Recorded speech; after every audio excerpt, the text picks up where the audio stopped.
여러분 안녕하십니까? 중앙선거방송토론위원회가 주관하는 2024년 제2차 정책토론회 진행을 맡은 참여연입니다. 오늘 토론회는 정당법 제39조에 따라 각 정당의 정책을 알려드리기 위해서 마련됐습니다. 토론회는 MBC와 KBS를 통해서 동시 생중계되고요. 중앙선거방송토론위원회 유튜브와 네이버 TV를 통해서도 실시간으로 보실 수 있습니다. 아울러 청각장애인 여러분을 위해서 복지TV에서 토론자별 1:1 수어 통역방송이 생중계되고 있음을 알려드립니다. 그럼 오늘 각 정당을 대표해서 나와주신 7분의 토론자를 소개해드리겠습니다. 사회민주당 한창민 대표입니다. 기본소득당 신지혜 최고위원입니다. 신지혜입니다. 개혁신당 김성열 수석대변인입니다. 조국혁신당 유대영 혁신정책연구원 정책부원장입니다. 더불어민주당 이용우 법률위원장입니다. 안녕하세요. 국민의힘 김대식 국회의원입니다. 안녕하십니까, 김대식입니다. 진보당 전종덕 원내부대표입니다. 진보당 전종덕입니다. 토론자의 좌석과 발언 순서는 모두 사전 추첨을 통해서 결정됐음을 알려드립니다. 얼마 전 트럼프 전 미국 대통령이 재선에 성공하면서 우리나라 관계부처가 대응에 나섰습니다. 경제 불확실성이 커진다는 우려 때문인데요. 국내 경제 상황도 어렵긴 마찬가지입니다. 그래서 오늘은 각 당의 토론자와 경제 분야에 대한 토론 진행해 보겠습니다. 총 2개의 주제로 토론하는데요. 주제별로 사회자 공통 질문에 답변하고 첫 번째 주제는 시간 총량제 토론, 두 번째 주제는 주도권 토론을 이어갑니다. 마지막으로 각 당의 마무리 발언으로 오늘 토론회는 끝이 납니다. 주어진 발언 시간이 끝나면 마이크가 자동으로 꺼진다는 점 유념해 주시고요. 국민 여러분이 지켜보고 계시는 토론회인 만큼 상호 비방이 아닌 각 당의 정책을 중심으로 열띤 토론 펼쳐주시길 바랍니다. 그럼 본격적으로 토론을 시작하겠습니다. 첫 번째 주제는 미 대선 이후 우리나라 경제정책은입니다. 먼저 사회자 공통질문 드리겠습니다. 재선에 성공한 트럼프 당선인이 예상대로 강력한 자국 우선주의, 보호무역주의를 천명함에 따라 국내 증시와 환율이 연일 요동치고 있습니다.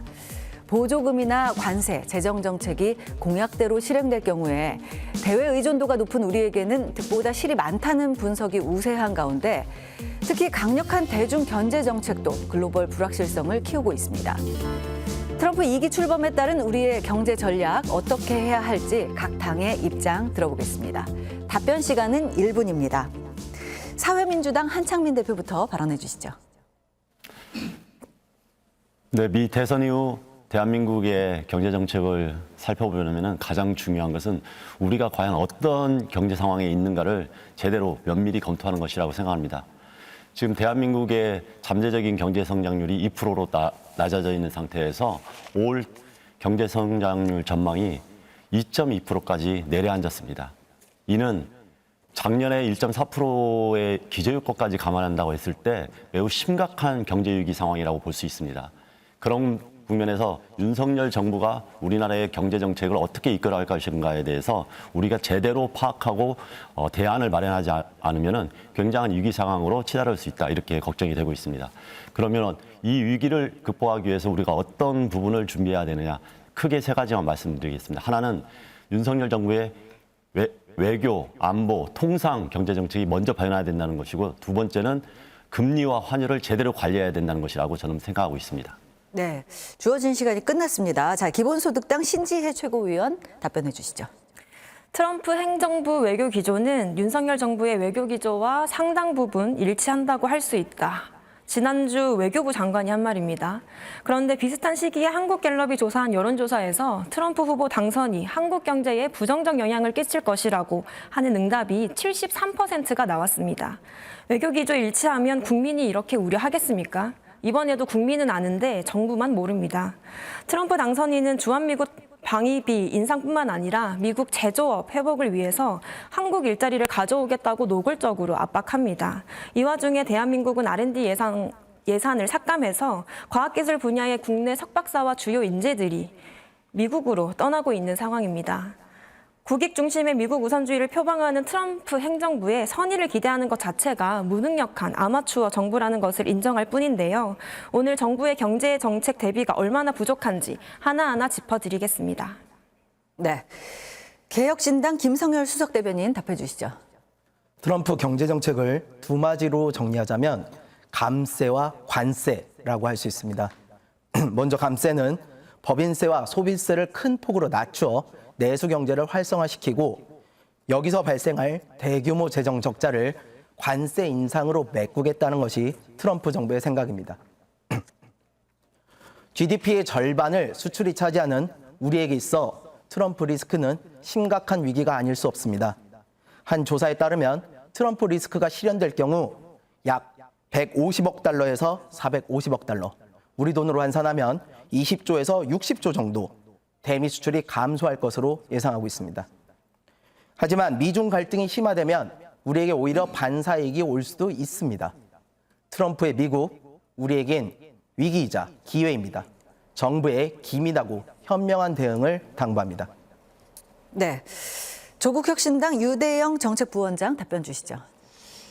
트럼프의 재등장으로 강도 높은 통상 압박이 예상됩니다. 걱정도 많이 됩니다. 조국 혁신당은 변화된 환경에 능동적으로 대처하기 위해 다음과 같이 제안합니다. 첫째, 협상 전략에 만전을 기해야 합니다. 트럼프 행정부가 납득할 수 있는 논리를 개발해야 합니다. 다른 나라에 비해 엄청나게 많은 직접 투자의 비율을 지렛대로 삼아서 미국의 태도 변화를 유도해야 합니다. 둘째, 위기 대응 체계를 구축하여 변화에 신속하고 능동적으로 대처해야 합니다.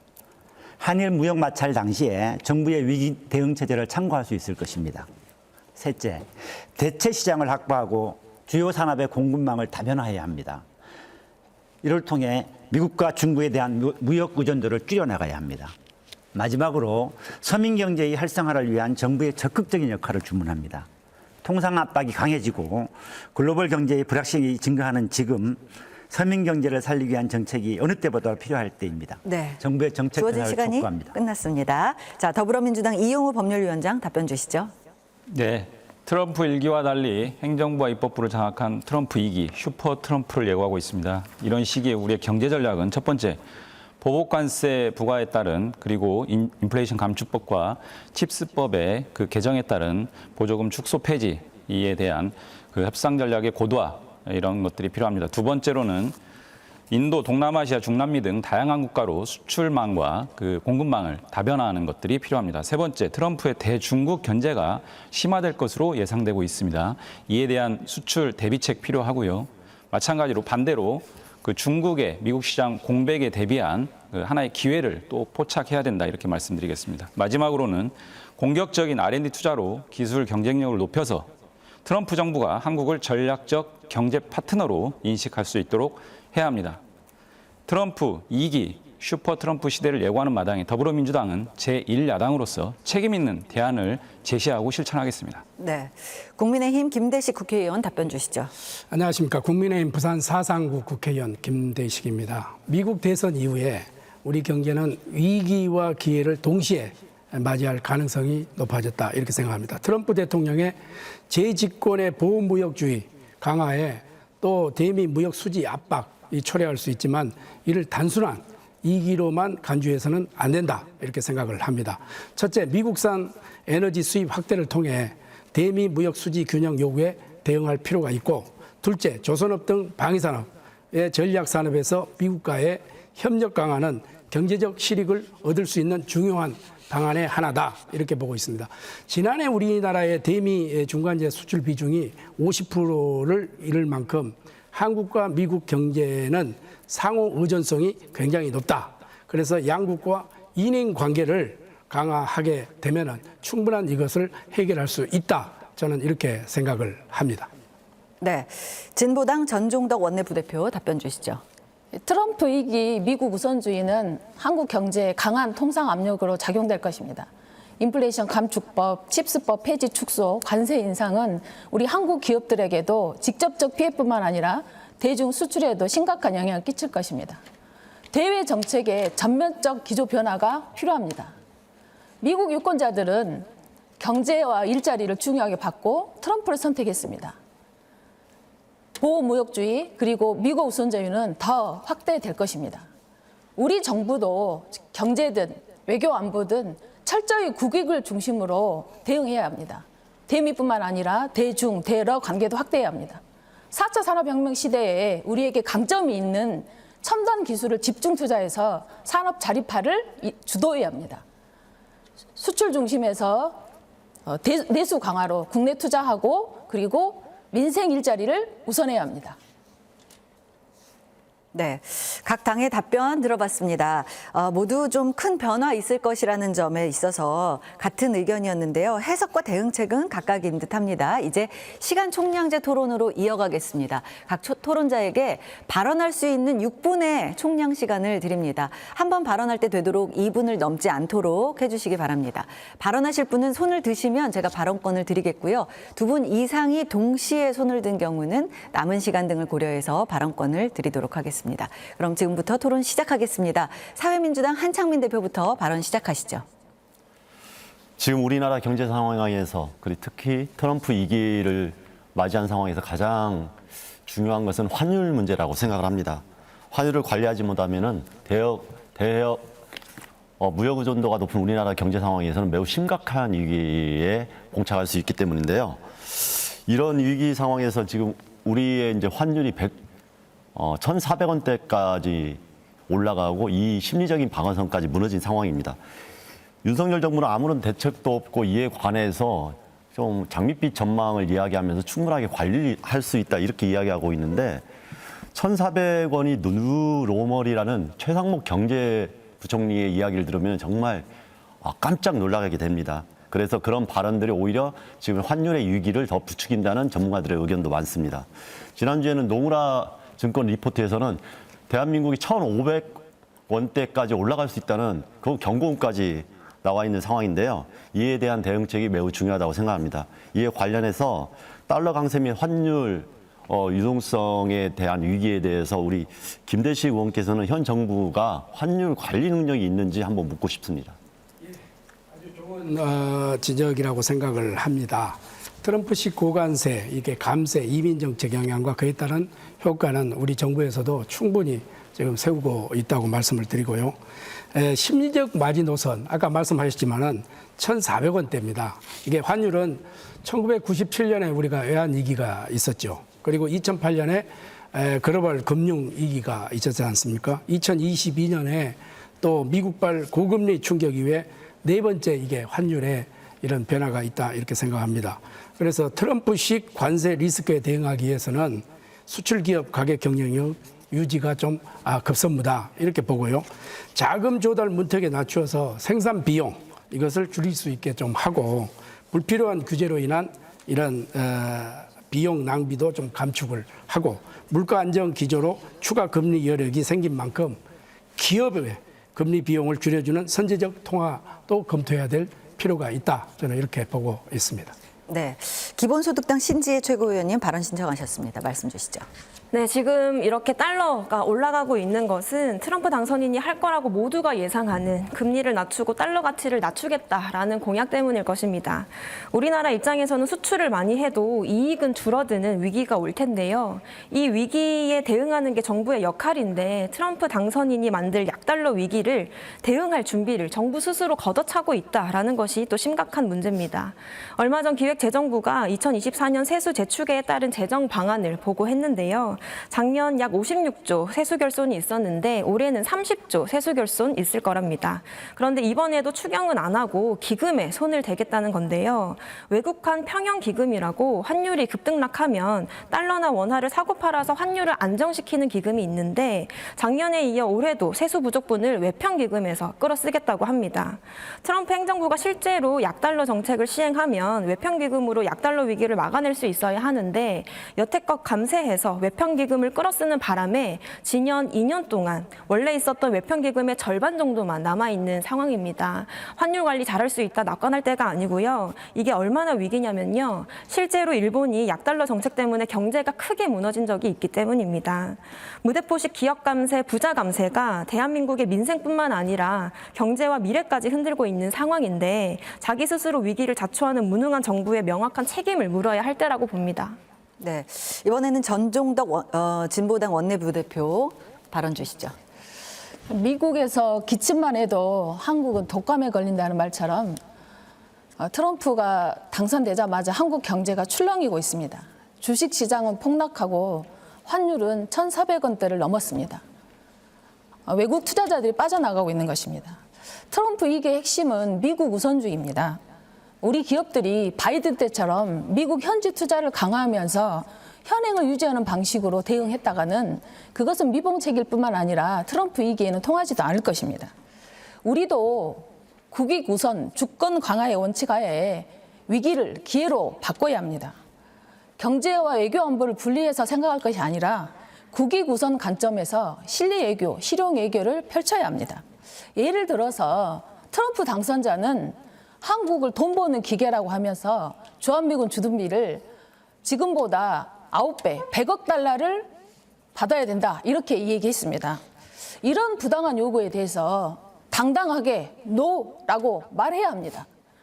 80년대까지는 주한미군 주둔비를 미국이 부담했습니다. 그런데 91년도 미국 경제가 어려워지자 우리에게 도와달라고 한 겁니다. 그래서 30년 동안 우리 정부가 부담했습니다. 이런 배려를 권리로 요구하고 있는 것입니다. 이제는 우리 경제도 어려우니 이제는 미국이 내라. 이렇게 당당하게 말할 수 있어야 합니다. 그 돈을 민생에 써야지요. 경제도 외교 안보도 오직 국익에 도움이 될 때 가치 동맹도 의미가 있는 거 아니겠습니까? 네, 이번에는 민주당 이용우 법률위원장 발언하시죠. 예, 지금 트럼프 대통령이 이제 보복관세 10% 부과하겠다 이런 얘기를 하고 있습니다. 보복관세 부과로 인해서 수출 중심의 한국의 경제 구조에 심각한 타격이 예상된다 이런 보도들이 많이 있습니다. 트럼프 대통령이 매시브 그린 스캠이라고 하는 거대한 녹색 사기라고 얘기할 정도로 이 인플레이션 감축법에 대해서 혹독하게 비판을 했습니다. 이에 따른 여파가 또한 미국에 진출한 한국 기업들에게 상당한 악영향이 있을 것으로 예상되고요. 칩스법 마찬가지로 반도체 산업에 대해서 보조금 지원에 대한 비판들을 많이 선거 기간에 했었습니다. 이런 부분들에 대한 대책도 마련이 필요한 상황입니다. 대중국 견제가 상당히 좀 심화될 것이다. 당연히 이 부분들이 한국 수출에도 많은 악영향이 있습니다. 중간재 수출이라든지 또는 그 우리 시장이라든지 다른 시장에서의 중국과의 출혈 경쟁이라든지 이런 부분들로 인해서 파장이 좀 많을 거로 보여지는데요. 다른 한편으로는 미국 내에서의 중국 시장이 약화될 수 있기 때문에 그런 기회를 또 포착할 수 있는 측면도 있다. 이렇게 생각을 합니다. 고금리 고환율에 대해서 많은 말씀들을 주셨는데 사실 저는 미국 금리가 상당히 많이 올라 있긴 하지만 금리 인하를 쉽게 결정하지 못할 것이다 이렇게 예상을 합니다. 그런 측면에서 보자면 한국에서도 이런 고금리 고환율에 따른 영향들이 상당히 많을 텐데 윤석열 정부는 이미 재정정책 수단을 많이 손에 쥐고 있는 게 별로 없습니다. 통화정책도 마찬가지고요. 이런 미국의 금리 상황이나 이런 것들을 고려했을 때 이런 상황 하에서 지금 트럼프 2기 슈퍼 트럼프로 예고되는 이런 상황에서 윤석열 정부 또는 국민의힘에서는 이런 부분들에 대해서 어떤 대책을 가지고 계신지 조금 더 구체적인 방안을 좀 듣고 싶습니다. 예. 네. 한국은 트럼프 대통령이 취임하고 취약국이 아닙니다. 리스크가 큰 것은 오히려 저는 멕시코라고 이렇게 생각을 하고요. 일본이 5만 5천 GDP 대비에 그리고 독일이 3만 5천, 우리가 2만 8,500, 세계에서 1, 2, 3위를 이렇게 지금 차지하고 있잖아요. 그런데 GDP 대비에 이게 국방비는 한국이 2.8, 미국이 3.4, 독일이 1.5, 일본이 2.2 최하위국이기 때문에 지금 우리 전정덕 의원님도 말씀하시고 다른 의원님들도 말씀하셨는데 그렇게 큰 우리가 리스크는 조금 없을 것이다. 그리고 한미는 지금 현재까지 한미 동맹을 꾸준하게 해왔기 때문에 시스템으로 움직이는 것이지 감정이 이렇게 충격적인 요법 이런 것은 없을 것이다. 그래서 조용한 외교를 통해서 통상, 외교, 이런 산업 이런 부분을 해서 잘 헤쳐나가면은 충분히 우리는 미국과의 대화의 장에 설 수 있을 거고 또 그것을 충분하게 극복할 수 있는 이런 것을 정부에서 대비를 하고 있다 이런 말씀을 드립니다. 예. 네. 지금 개혁신당의 김성열 수석 대변인과 유대영 조국혁신당 혁신정책연구원 정책부원장님께서는 아직 발언을 하지 않으셨습니다. 네, 먼저 개혁신당 김성열 수석 대변인 말씀 주시죠.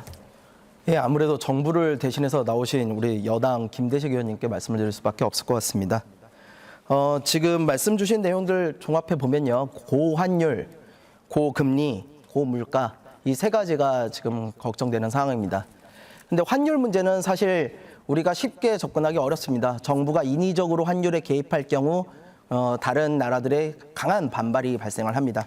특히 미국 같은 경우는 우리나라를 환율 관찰 대상국에 넣어놨기 때문에 환율의 직접적인 개입은 굉장히 어려울 것입니다. 하지만 그렇다고 해서 우리가 이명박 정부 때처럼 고환율 정책을 계속 유지를 하면은 결국 피해를 보는 것은 국민들이거든요. 그래서 그런 부분에 대한 관리가 좀 필요할 것으로 보이니까 환율 정책에 대해서 앞에서 말씀 주신 것들 종합해서 한번 답변을 부탁드리고요. 그다음에 두 번째는 중국과 미국 간의 갈등이 앞으로 심화될 것으로 보입니다. 이제 지난 트럼프 1기 때만 해도 이 슈퍼 301조를 통해서 중국이 25% 관세를 맞았거든요. 근데 그 당시에 어쨌든 우리나라는 대미 무역량이 크게 증가를 했습니다. 그렇다면 결국 우리에게는 미중 갈등이 위기이자 기회일 수 있는데요. 문제는 중국이 우리와 매우 가깝게 지정학적 위치에 있고 또 많은 무역을 하는 대상이라는 겁니다. 즉 중국이 우리에게 굉장히 강한 압박이 들어올 때 우리 정부는 과연 미국과 중국 사이에서 어떠한 스탠스를 취해 나갈 것인지 이 점에 대해서 정부를 대신해서 답변 좀 부탁드리겠습니다. 예, 우리 김성열 수석님께서 말씀하셨다시피 참 저도 동감을 합니다. 기본적인 것은 동감하고 이런 게 아니겠어요. 외국인이 주식을 팔아서 주가를 내리고 환율이 오르면 다시 상승한 환율이 주가 하락을 부르는 이 악순환을 가져오는 것은 사실입니다. 환율이 오르면 수출이 늘어나야 하지만은 또 관세를 높이면은 트럼프 체제에서는 그마저도 악영향을 받게 된다 이렇게 보고요. 그 악영향을 줄이기 위한 지혜를 모으기 위해서 오늘 우리가 이런 정책 토론에 모인 것 아니겠습니까? 그래서 주가 폭력의 주된 요인은 외국인 투자자들의 탈출의 원인은 트럼프 정책의 가장 큰 피해자가 될 것으로 보고 있고요. 보호무역주의의 중국 견제로 한국 수출의 40%를 차지하는 중국과 미국의 자동차, 반도체 그리고 주력 수출 품목의 타격이 좀 불가피하기 때문에 그보다 더 대한민국은 경제 전반에 불확실성이 큰 데 있다 이렇게 보고 내수 부진이 길어지고 있고 기술 패러다임이 바뀌는 시기에 이게 고환율로 인한 수입 물가가 뛰고 금리에 미칠 영향 또한 크다. 그리고 고환율, 고금리, 고물가의 이기가 커진 것은 사실이다. 그래서 정치적 리더십이 어느 때보다 필요하다 하는 시기고 이런 정책 토론에서 민의를 모으고 또 모여진 민의를 정책에 반영하고 도출해낸다면은 저는 충분하게 헤쳐나갈 수 있다. 그리고 이 정쟁이 아닌 그래서 여러 우리 각 당의 도움이 좀 필요한 시점이 아닌가 저는 이렇게 보고 있습니다. 예.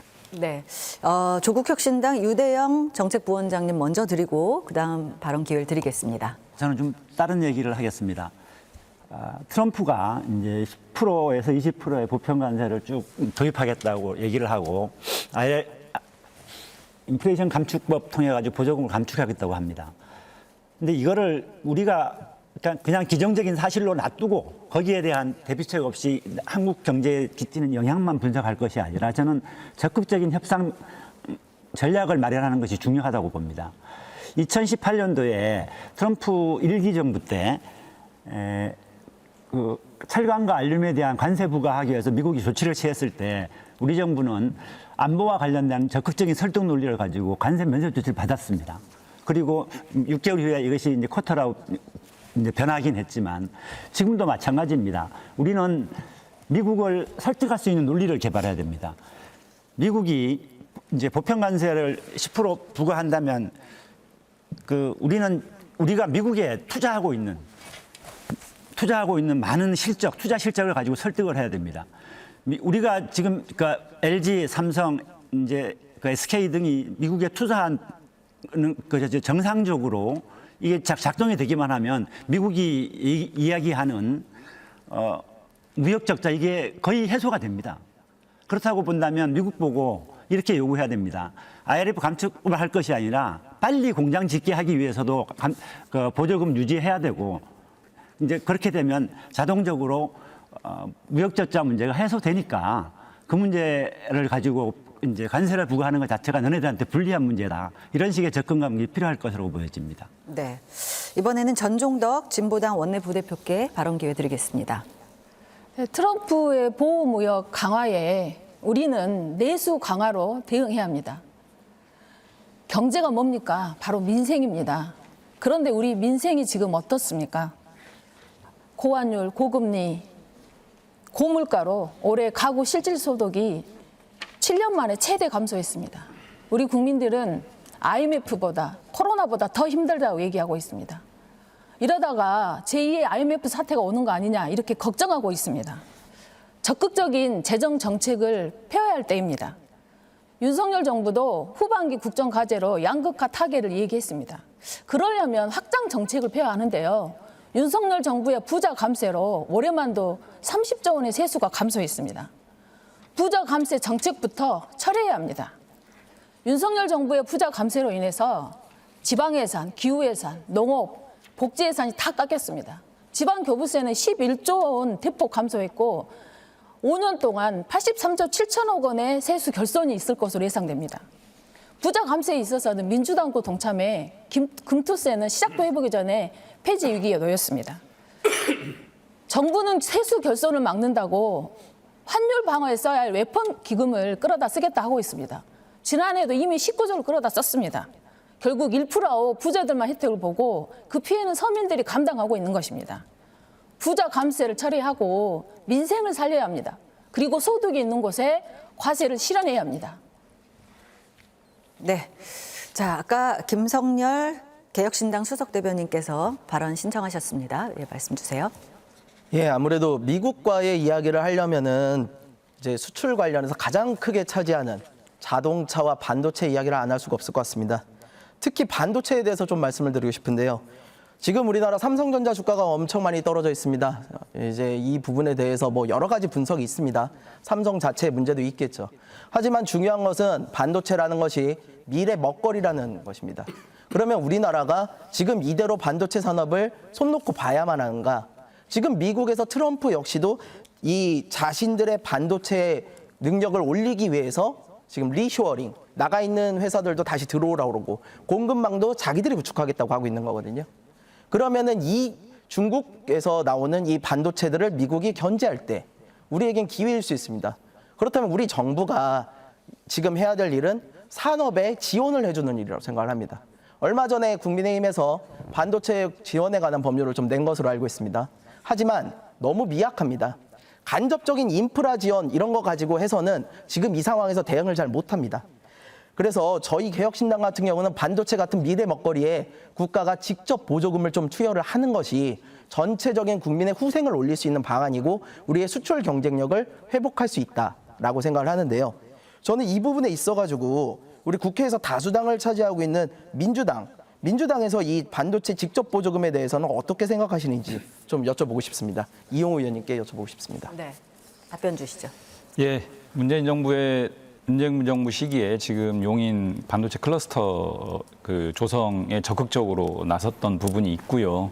지금 반도체 직접 보조금 문제에 대해서는 신중한 논의가 좀 필요한 상황입니다. 정부의 지금 재정 상황이 잘 아시는 것처럼 굉장히 좀 녹록치가 않습니다. 이런 부분들을 좀 감안을 해야 되고 반도체가 한국의 미래 먹거리에 있어서 핵심적인 산업이다라고 하는 것에 대해서는 누구도 이견이 없습니다. 반도체에 대한 직접 보조금 지급을 지금 당장 어떤 확답을 드리기는 좀 어려운 여러 가지 여건이 있다 이런 말씀 드리고요. 또 한편으로는 반도체의 어떤 이 활성화 반도체 산업을 좀 부흥시키기 위한 여러 가지 측면에서 지금 국민의힘에서 법안을 제출을 했고 그 법안의 내용 중에 하나로 그 근로시간에 대한 근로기준법 적용 예외 이런 부분들까지 언급하고 있는 마당인데요. 첨단 미래 산업을 추진하는 마당에 후진적인 장시간 노동 체제를 결합시켜서 이 산업을 계속 유지하겠다라고 하는 이런 그 정책 방향은 올바르지 않다. 이미 근로기준법상에 다양한 유연적인 방식의 노동시간이 많이 들어와 있기 때문에 이런 부분들을 범위 내에서 충분하게 좀 감당 가능하다 이런 말씀 같이 드리겠습니다. 이어서 네. 좀 말씀드릴게요. 네. 그 미대선 사흘 전에 미국의 정치 전문지 폴리티코에서 트럼프가 당선되면 외국 지도자들 이렇게 대응해야 된다라는 기사가 올라온 적이 있습니다. 그 기사에서 좀 눈여겨볼 대목은 트럼프 일기 당시 한국의 대응법을 좀 평가한 지점이 있습니다. 관계의 거래적 성격을 좀 인정하고 또 트럼프의 자존심, 또 미국의 애국심 이런 부분들을 고려를 해서 대응할 필요가 있다라고 하는 당시의 어떤 지점들을 좀 평가를 했었는데요. 저는 이런 부분들을 충분하게 좀 잘 곱씹어볼 측면이 있다 이런 말씀 드리면서 아까 우리 김대식 의원님께서 여러 가지 말씀 주셨는데 슈퍼 트럼프가 예고되고 있습니다. 트럼프 일기 때는 사실은 트럼프가 공화당에서 트럼프 일기 2년 동안은 공화당의 전폭적인 지지를 받지 못한 어떤 측면들이 좀 있었고요. 그 트럼프 일기 하반기 때는 또 그 하원을 민주당이 장악함으로 인해서 또 정책 구사가 좀 드라이브를 강하게 걸지 못하는 측면들이 있었습니다. 근데 지금은 행정부와 입법부를 다 장악하는 상황이고 그렇기 때문에 강력한 정책 구사가 예고된 마당이기 때문에 아까 말씀 주실 때 트럼프 2기 상황 하에서 그렇게 파장이 크지 않을 수도 있다라고 말씀 주신 것도 있고 또 생각보다 클 수도 있다라는 이런 예측을 좀 혼선이 좀 있는 것 같다는 말씀을 주셨는데 어떻게 예상하시는지 그리고 그거에 대해서 반도체 지금 나가 있는 한국의 여러 가지 그 전기차, 배터리 이런 부분들에 대한 구체적 대안이 어떻게 되는지를 좀 말씀을 주시면 좋을 것 같고요. 대중 견제가 강력하게 들어올 건데 이거에 따라 한국 경제의 여파와 그거에 대한 구체적 대안도 좀 같이 말씀 주시면 좋을 것 같습니다. 제가 대답을 할까요? 네. 질문에 대한 답변 먼저 주시고 드릴게요. 미국의 우선죠. 미국의 그 대중국 관세 정책은 중국 의존도가 높은 우리 경제에 도전과 기회가 저는 된다고 보고 있습니다. 왜냐하면 트럼프 대통령이 중국 제품에 대해서 60% 이상의 그 징벌적 관세를 부과할 이게 계획이 있는 거거든요. 그러니까 트럼프 대통령의 입장은 이제 그 자동차라 제2차 전지 배터리라 이런 것은 미국 국내에서 생산하라는 이런 의도가 아니겠습니까? 왜 그러냐면은 우리가 지금 그 대미 무역 흑자가 2020년도에 166억 달러입니다. 그리고 이제 2023년도에 444억 달러가 됐고 2024년 올해 9월 말 현재 벌써 이제 399억 달러가 됐기 때문에 미국에서 슈퍼 또 트럼프에 대해서 한국은 돈 많이 버는 나라이기 때문에 여기에 대해서 충분하게 이걸 해라 이렇게 이야기를 할 수 있고 또 반도체에 지원하는 것을 끌을 수도 있다 이렇게 하는 건데 이거는 지금 우리가 너무 좀 저는 한편으로서는 우려를 너무 이게 이 침소봉대하는 게 아니냐 이런 생각도 해요. 왜 그러냐면은 외교와 이 통상이라는 것은 그 하루아침에 어떤 탑다운 방식으로 이야기한다고 해서 되는 게 아니거든요. 그래서 우리 정부는 그 나름대로의 충분하게 거기에 대해서 대비를 하고 있고 물밑 접촉을 지금 꾸준하고 하고 있기 때문에 거기에 대해서는 적극적으로 우리 여야가 힘을 합해야 된다. 또 지금 민주당이 거대 야당이기 때문에 이런 반도체 부분 이것은 같이 힘을 합해서 적극적인 좀 대응을 해줄 필요가 있다. 저는 이렇게 보고 있습니다. 네. 국민의힘 김대식 의원님은 발언 시간이 6초밖에 남지 않았습니다. 예, 아무래도 여당이어서 질문을 많이 받으셔서 그런 것 같은데요. 혹시 질문을 하실 분은 자신의 시간을 양도하실 수 있습니다. 사회민주당 한창민 대표님께서 먼저 손을 드셨기 때문에 발언 기회를 드리겠습니다. 김대식 의원님한테 질문을 하긴 하겠는데 이게 답변을 바라는 질문이라기보다는 지금 이야기하는 거 보니까 제가 굉장히 우려스럽습니다.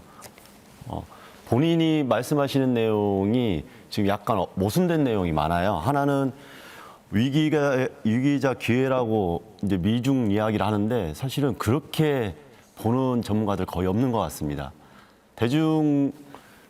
미중 간의 관계가 악화될 경우에 심각하게 타격을 받을 상황이기 때문에 이 지금 그 외교하고 통상 정책에 대해서 잘 관리가 돼야 된다는 게 대부분의 인식이고요.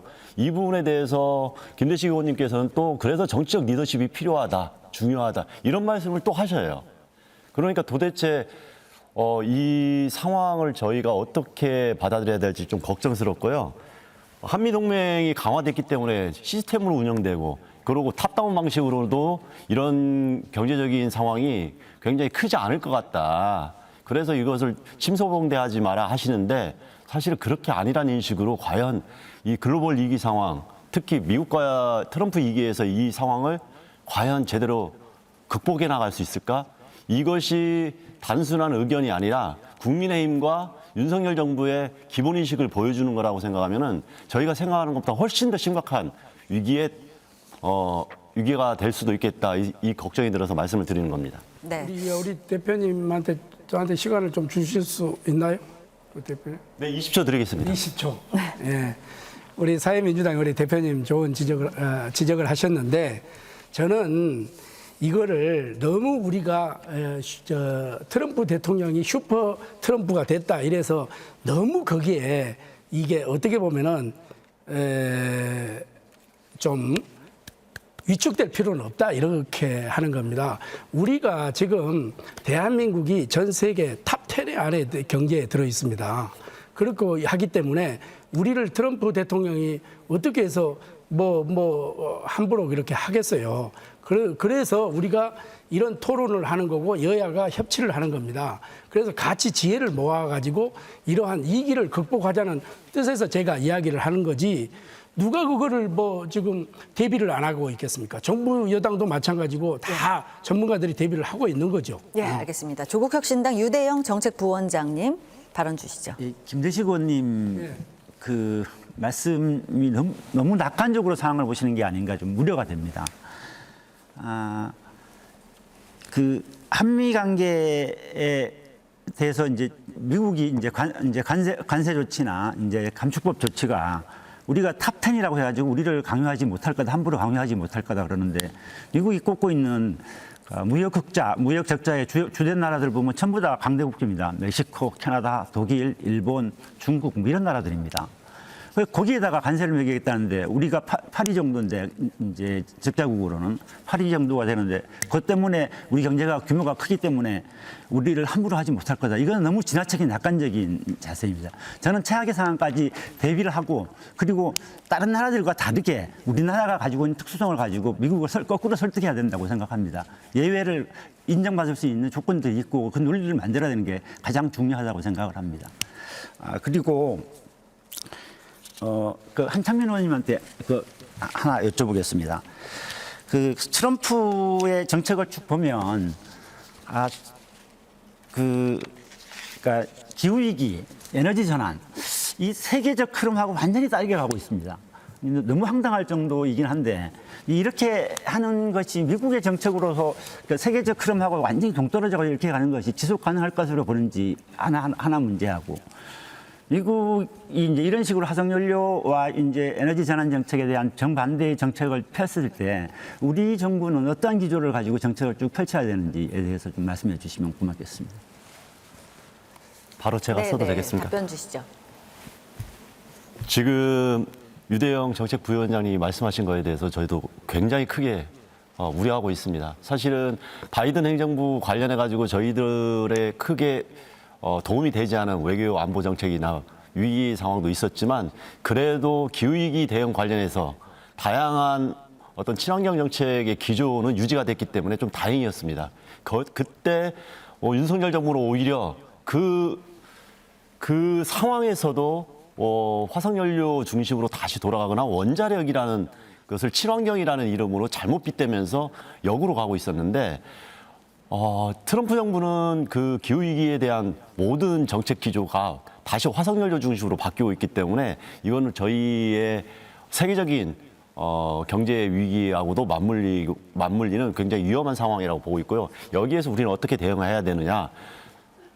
정말 답이 없습니다. 윤석열 정부가 이대로 가가지고 그 박자에 맞추면서 다시 에너지 전환 정책의 친환경 정책을 과거로 되돌린다고 하면은 대한민국의 위기 상황은 더 커질 거다. 그래서 저희는 구체적으로 그런 친환경 정책으로 가기 위한 노력들을 하기 위해서라도 지금 윤석열 정부의 이런 정책 기조 자체가 바뀌어야 된다.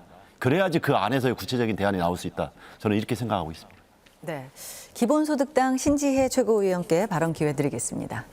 네, 국민의힘 김대식 의원의 고환율과 관련된 이야기를 들으니 너무 위기 인식이 없으신 거 아닌가 걱정이 좀 많이 되는데요. 트럼프 당선인이 계속하겠다고 하는 건 저달러 정책입니다. 그에 대한 대책을 좀 세우시는 게 명확하게 필요하고요. 레이건 정부 당시에 일본이 다양한 기술 분야에서 세계 1위를 달리고 있었는데 미국을 비롯해서 다양한 강대국들이 작정하고 엔화의 가치를 떨어뜨렸어요. 그래서 경제가 굉장히 어려워진 거 잘 알고 계시잖아요. 그런 것들을 한국은 당하지 않을 것이라고 낙관할 수 없으니 준비를 하셔야 된다라는 말씀을 드리는 거고요. 그리고 이제 반도체 이야기 해보겠습니다. 반도체가 미래 먹거리라는 것들은 많은 국민들이 동의를 하실 텐데 이 경쟁력을 키우기 위해서 K-칩스법 한국에서도 하지 않았습니까? 이것에 대한 평가가 저는 먼저라고 생각하는데 저는 실패에 가깝다고 봅니다. 대표적으로 삼성전자 사례를 좀 말씀드리면은요. 삼성전자가 작년에 창립 이래 최대 규모로 설비 투자를 했습니다. 그런데 지금 파운드리 생산 라인을 셧다운했죠. 주문이 안 들어와서 생산 라인을 유지할수록 적자가 커지니까 문을 닫는 겁니다. 정부가 대대적으로 세액공제 해줘도 삼성전자의 경쟁력이 전혀 커지지 않았다라는 대표적인 사례라고 보는데요. 그러면 정부 여당은 세액공제 연장하자라는 것들을 좀 넘어서 어떻게 하면 경쟁력을 키울 수 있는지 제대로 고민을 시작해야 되는데 그걸 하지 않으니 무능하다라는 비판을 피할 수가 없는 거고요. 개혁신당에서 국가가 직접 보조금 지급하자라는 이야기 했는데 이거 구체적으로 어떻게 하자는 것인지도 좀 궁금합니다. 네. 질문 답변을 요청하는 것인가요? 네, 말씀해 주시면 듣고. 네. 일단 정부가 어떤 산업에 대해서 지원을 할 때 크게 두 가지입니다. 하나는 직접 보조금. 말 그대로 직접 돈을 주는 겁니다. 매출에 비례해서 줄 수도 있고 임금을 지원할 수도 있고 여러 가지 방안이 있습니다. 또 하나는 간접입니다. 간접 관련 같은 인프라를 제공해주고 수출이나 이런 거에서 세액공제나 세금을 깎아주는 이런 것들이 있을 수 있을 겁니다. 근데 지금 반도체 지원만 가지고는 좀 되게 약하다. 왜냐하면은 이미 경쟁력을 잃었습니다. 우리 반도체가 예전에 지금 국민들께서 생각하시는 것처럼 독보적인 세계 1위 아닙니다. 지금 대만에 많이 따라잡혔고 이미 추월을 당했습니다. 그러다 보니까 지금 따라잡으려면 단순히 간접 지원만 가지고는 쉽지 않다. 우리도 트럼프가 자신의 미국을 살리기 위해서 자국의 우선 정책을 하듯이 그렇게까지는 못하더라도 우리의 핵심 산업에 대해서는 좀 더 지원을 해야 되지 않는가라는 말씀을 드리는 거고요. 이어가지고 제가 질문도 좀 드리겠습니다. 앞에서 아무래도 말씀을 안 드릴 수가 없는데요. 그 여당의 상황 인식에 대해서 좀 말씀을 드릴 수밖에 없을 것 같습니다. 침소봉대일 수도 있습니다. 예, 아까도 말씀드렸지만 트럼프 미국은 위기일 수도 기회일 수도 있습니다. 근데 위기인지 기회인지 모르는 게 더 큰 문제입니다. 왜냐하면 트럼프 정부의 가장 문제점은 불확실성입니다. 이 사람이 어디로 튈지는 모릅니다. 이런 상황에서 트럼프의 외교 정책을 뭐라고 불렀습니까? 지난 1기 때 사람들이 미치광이 정책이라고 부를 정도였습니다. 근데 지금 이 상황에서 우리가 이거를 대비를 안 하고 뭐 잘 가겠니? 이렇게 가서는 절대로 안 됩니다. 아니 물밑으로 뭐 준비한다. 설마 물밑으로 하는 게 골프 연습하는 건 아니지 않겠습니까? 이런 식으로 준비하는 건 좀 문제가 있다고 생각을 하고요. 트럼프 되자마자 우리 주식시장 폭락하고 환율 치솟고 당장 방위비 문제도 있지 않습니까? 그래서 이렇게까지 여당에 대해서 얘기하지를 않으려고 그랬어요. 근데 사실은 이 자리에 오기 전에 기재부에다가 의원실을 통해서 자료 요청을 좀 했습니다. 지금 정부는 트럼프에 대해서 어떻게 준비를 하고 있는지. 기재부에서 답변이 왔습니다. 대외비라서 줄 수가 없다고 합니다. 되게 착각을 하고 있는 겁니다. 경제정책이라는 것은요. 대외비로 했다가 깜짝 발표를 해서 가는 게 아닙니다. 그렇게 하면 효과가 없고 시장에는 충격만 가해집니다. 오히려 먼저 시장이 선반영할 수 있도록 정책을 내기 전에 계속해서 흘리는 겁니다. 우리가 부동산 정책할 때 그래서 6월 달에 뭐 있을 거고 9월 달에 뭐 있을 거고 그렇게 하지 않습니까? 근데 지금 가장 중요한 트럼프에 대해서 대외비라고 꽁꽁 감추고 얘기를 안 합니까? 차라리 능력이 없다고 실토를 하십시오. 이런 식의 안이한 판단은 국가를 위기로 몰아갈 수 있다. 이렇게 말씀드리고 싶습니다. 네. 질문에 대한 답변에 이어서 의견을 주셨습니다. 진보당 전종덕 원내부대표께서 발언 신청하셨습니다. 말씀하시죠. 트럼프의 미국 우선주의 정책에 맞서서 정부의 이 안일한 인식에 대해서 조용한 외교로 우리 한국의 상황과 조건을 잘 설명해서 설득을 해서 이런 방식의 안일한 대응에 대해서 저도 문제 지적을 드리고요. 정부의 대응에 있어서 내수 경제를 어떻게 살릴 것인지, 민생 경제를 어떻게 살릴 것인지에 대해서는 잘 보이지 않습니다. 우리 국민들은 고물가, 고금리, 또 실질 임금 삭감에 내수 경기 위축까지 극심한 민생 위기에 처해 있습니다. 자영업자들은 불황 속에서도 높은 임대료를 내야 하고 또 본사에 수납금을 납부해야 되고 지금 고금리 상황에서 폐업과 유지 사이에서 줄타기를 하면서 투잡, 쓰리잡을 해가면서 생계를 유지하고 있습니다.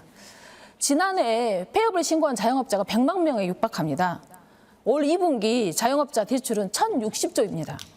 전체 연체액도 16조 5천억으로 대출도 연체도 코로나 이전보다 3배가 증가했습니다. 연체율도 2배나 증가했습니다.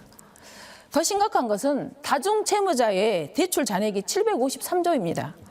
자영업자의 71%가 다중채무자입니다. 이런 고금리 상황에서 이 채무자들은 사채 시장으로 발길을 옮길 수밖에 없는 상황에 놓여 있습니다. 이렇게 소상공인들은 대출에, 연체에 이렇게 고통을 받고 있는데 은행들은 예대차 최대 수익을 내서 성과급 잔치를 벌이고 있습니다. 횡재세 도입은 여전히 유효한 내용입니다. 소상공인들의 임대료 부담을 낮춰주고 가맹점주의 최저 수익을 보장하고 신용 대사면을 통해서 소상공인을 살려야 합니다. 자, 노동자들은 어떻습니까? 노동자 실질 임금이 2년 연속 감소했습니다. 정부가 친기업 반노동 정책을 펴는 동안 정규직은 1년 전보다 14만 7천 명이 줄였고 비정규직은 24만 명이 늘었습니다. 정규직과 비정규직의 임금 차이도 네, 시간이 8천 명으로 네, 시간이 많이 가서 일단 음소거 됐습니다. 다음 발언 순서 더불어민주당 이용우 법률위원장이 신청해 주셨습니다. 답변 주시죠. 네, 지금 이런 시국에서 가장 중요한 것 중에 하나가 기술 경쟁력을 제고하는 겁니다. 그런 측면에서 보자면 윤석열 정부의 R&D 예산 대폭 삭감 굉장히 뼈아픈 지점이고요. 다시는 이런 우를 범해서는 안 된다. 이런 말씀 먼저 드리겠고요. 미국과의 협력 관계를 굉장히 고도화해야 됩니다. 앞서 말씀드린 것처럼 관계를 단순히 한미 동맹이라든지 우호적 관계만으로 이 국면을 돌파할 수 없습니다. 관계의 거래적 성격을 고려해야 된다, 인정해야 된다는 얘기처럼 한국의 수출 또는 한국의 미국 내의 어떤 산업 이런 부분들이 미국 경제나 미국 국민들의 이익에 부합한다라고 하는 부분들을 정확하게 설명하고 설득해야 됩니다. 그리고 실제 인플레이션 감축법이라든지 칩스법 또한 폐지하거나 개정하거나 이런 부분들에 있어서 충분하게 그 해당 지역의 미국 지역 정가의 입장은 또 다를 수가 있습니다. 그런 부분들을 정확하게 파고들어서 설명하고 설득해서 우리의 이익 방향으로 좀 견인을 해야 된다고 생각을 하고요.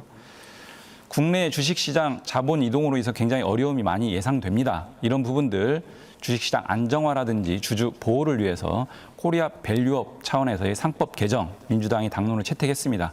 이런 부분들 법안 통과시켜야 됩니다. 네, 시간이 다 됐습니다. 이번에는 아까 발언 신청해 주신 조국혁신당의 유대영 정책부원장께 기회 드리겠습니다. 예, 그 통상 압박이 이제 강해지고 글로벌 경제의 불확실성이 증대될수록 그 내수 시장을 강화하고 소비를 촉진하고 또 서민 경제를 살리기 위한 정책이 절실하게 느껴집니다.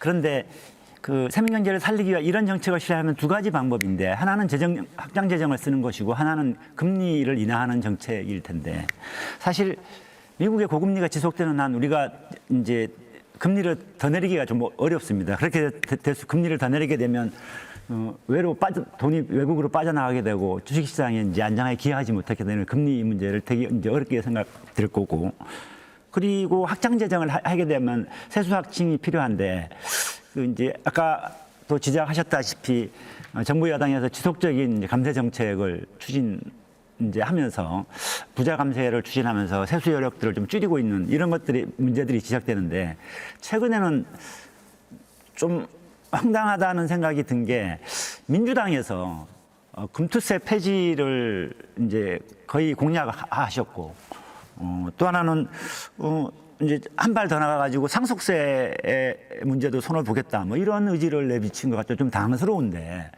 여기에 대해서 뭐 이용 의원님 이제 간단하게 좀 답변을 해주시고요. 어떻게 하실 것인지. 네. 이제 간단하게 답변해 주시고요. 답변 문제에 주실 때 대해서 시간을 양도하셔야 되는데 괜찮으시겠습니까? 예, 이제 한 20초 드리겠습니다. 그리고 네. 여기에 대해서는 우리 한창민 대표님 의견을 좀 민주당이 이렇게 하는 것에 대한 의견을 좀 듣고 싶습니다. 네, 먼저 20초 답변 주시고 네, 한창민 대표님께 또 답변 기회 드리겠습니다. 네, 잘 아시는 바와 같이 금투세 찬반 양론이 굉장히 당내에서도 많은 의견들이 있었고요. 결과적으로는 금투세 폐지 방향으로 당론을 정하고 추진하는 중입니다. 여러 가지 의견들 충분하게 듣고 있고요. 다만 앞서 말씀드린 바와 같이 지금 주식시장에 여러 가지 어려움들이 있고 실제로 코리아 디스카운트로 표현되는 저평가 부분들이 있습니다. 이런 부분들 3법 개정으로 튼튼하게 다지고 이런 부분들을 우선적으로 좀 진행하겠다. 근데 이런 부분들에 대해서 여전히 국민의힘은 또 다른 이유로 반대를 하고 있습니다. 적절하지 않다. 이런 말씀까지 같이 드리겠습니다. 네, 한창민 사회민주당 대표님께서 답변 주시죠. 네, 지금 금투세 이야기를 했는데 사실 코리아 디스카운트의 핵심은 금투세가 아니었습니다. 그럼에도 불구하고 금투세 논란으로 정부와 국힘이 이 프레임 전환을 하는 바람에 금투세가 주식시장, 자본시장에 큰 문제인 것처럼 했는데 금투세 폐지한다고 했는데 지금 어떻습니까?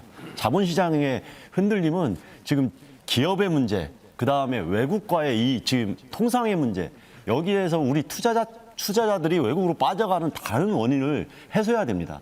대통령 부인이 주가 조작을 하는 나라에 대한 이 문제, 이거 그대로 두고 나서 금투세 얘기하는 게 말이 됩니까? 결국은 그 금융시장의 신뢰와 안정성, 투명성을 확보하는 방향으로 갔어야 되는데 지금 그 부분에 대해서 민주당이 여러 가지 정치적 고려 때문에 조금은 아쉬운 결정을 했다 이렇게 판단이 되고요. 지금 문석열 정부 안에서 가장 심각한 것은 지금 통상 압력이 가중되는 여러 가지 정책에 대해서 아무런 대책도 없다. 이게 저희들한테는 가장 큰 경제위기라고 생각합니다. 네.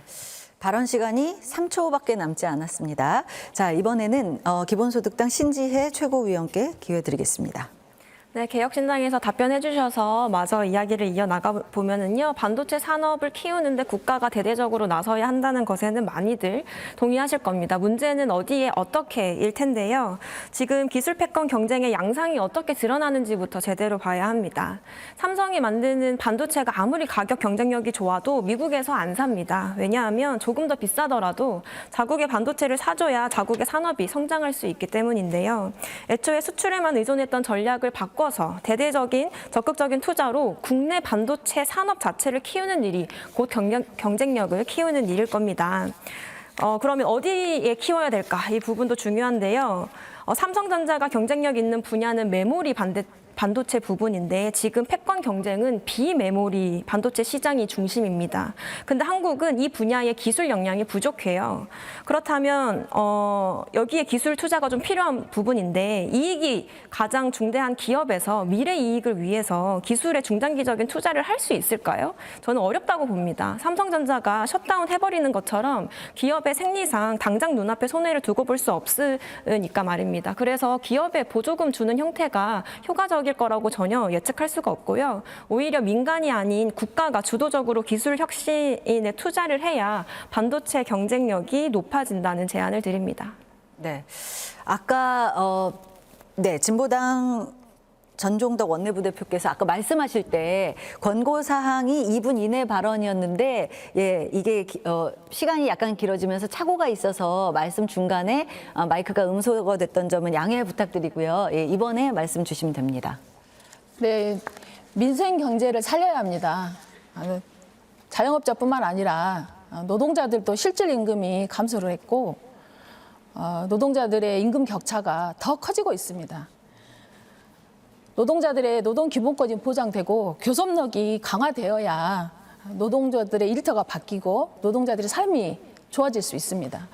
그런 의미에서 노조법 2, 3조는 민생 법안입니다. 반드시 통과되어야 합니다.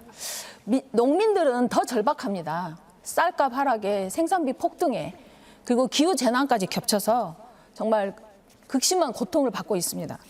작년 농업소득은 1,100만 원이었습니다. 그러나 농가 부채는 4,150. 네, 발언 시간이 진짜 이번에는 초과됐습니다. 그래서 음소거 된 점 양해 부탁드립니다. 자, 시간이 신지혜 님이 1분 30초가 남았습니다. 먼저 발언을 하시겠습니까? 네, 좋습니다. 네, 아까 트럼프 정부의 에너지 정책과 관련된 질문이 나와서 저도 그에 대한 이야기를 덧붙이고 싶은데요. 반도체뿐만이 아니라 배터리 같은 첨단 산업에도 국가가 대대적으로 투자하는 것이 필요하다고 기본소득당은 생각합니다.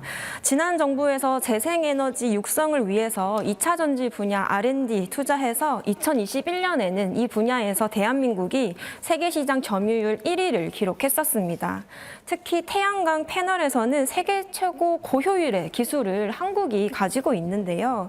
유럽연합이 탄소 국경세에도 시행하겠다고 밝히고 있기 때문에 이 분야를 국책 사업으로 키우는 것이 누가 봐도 미래를 위한 합리적인 결정이었을 겁니다.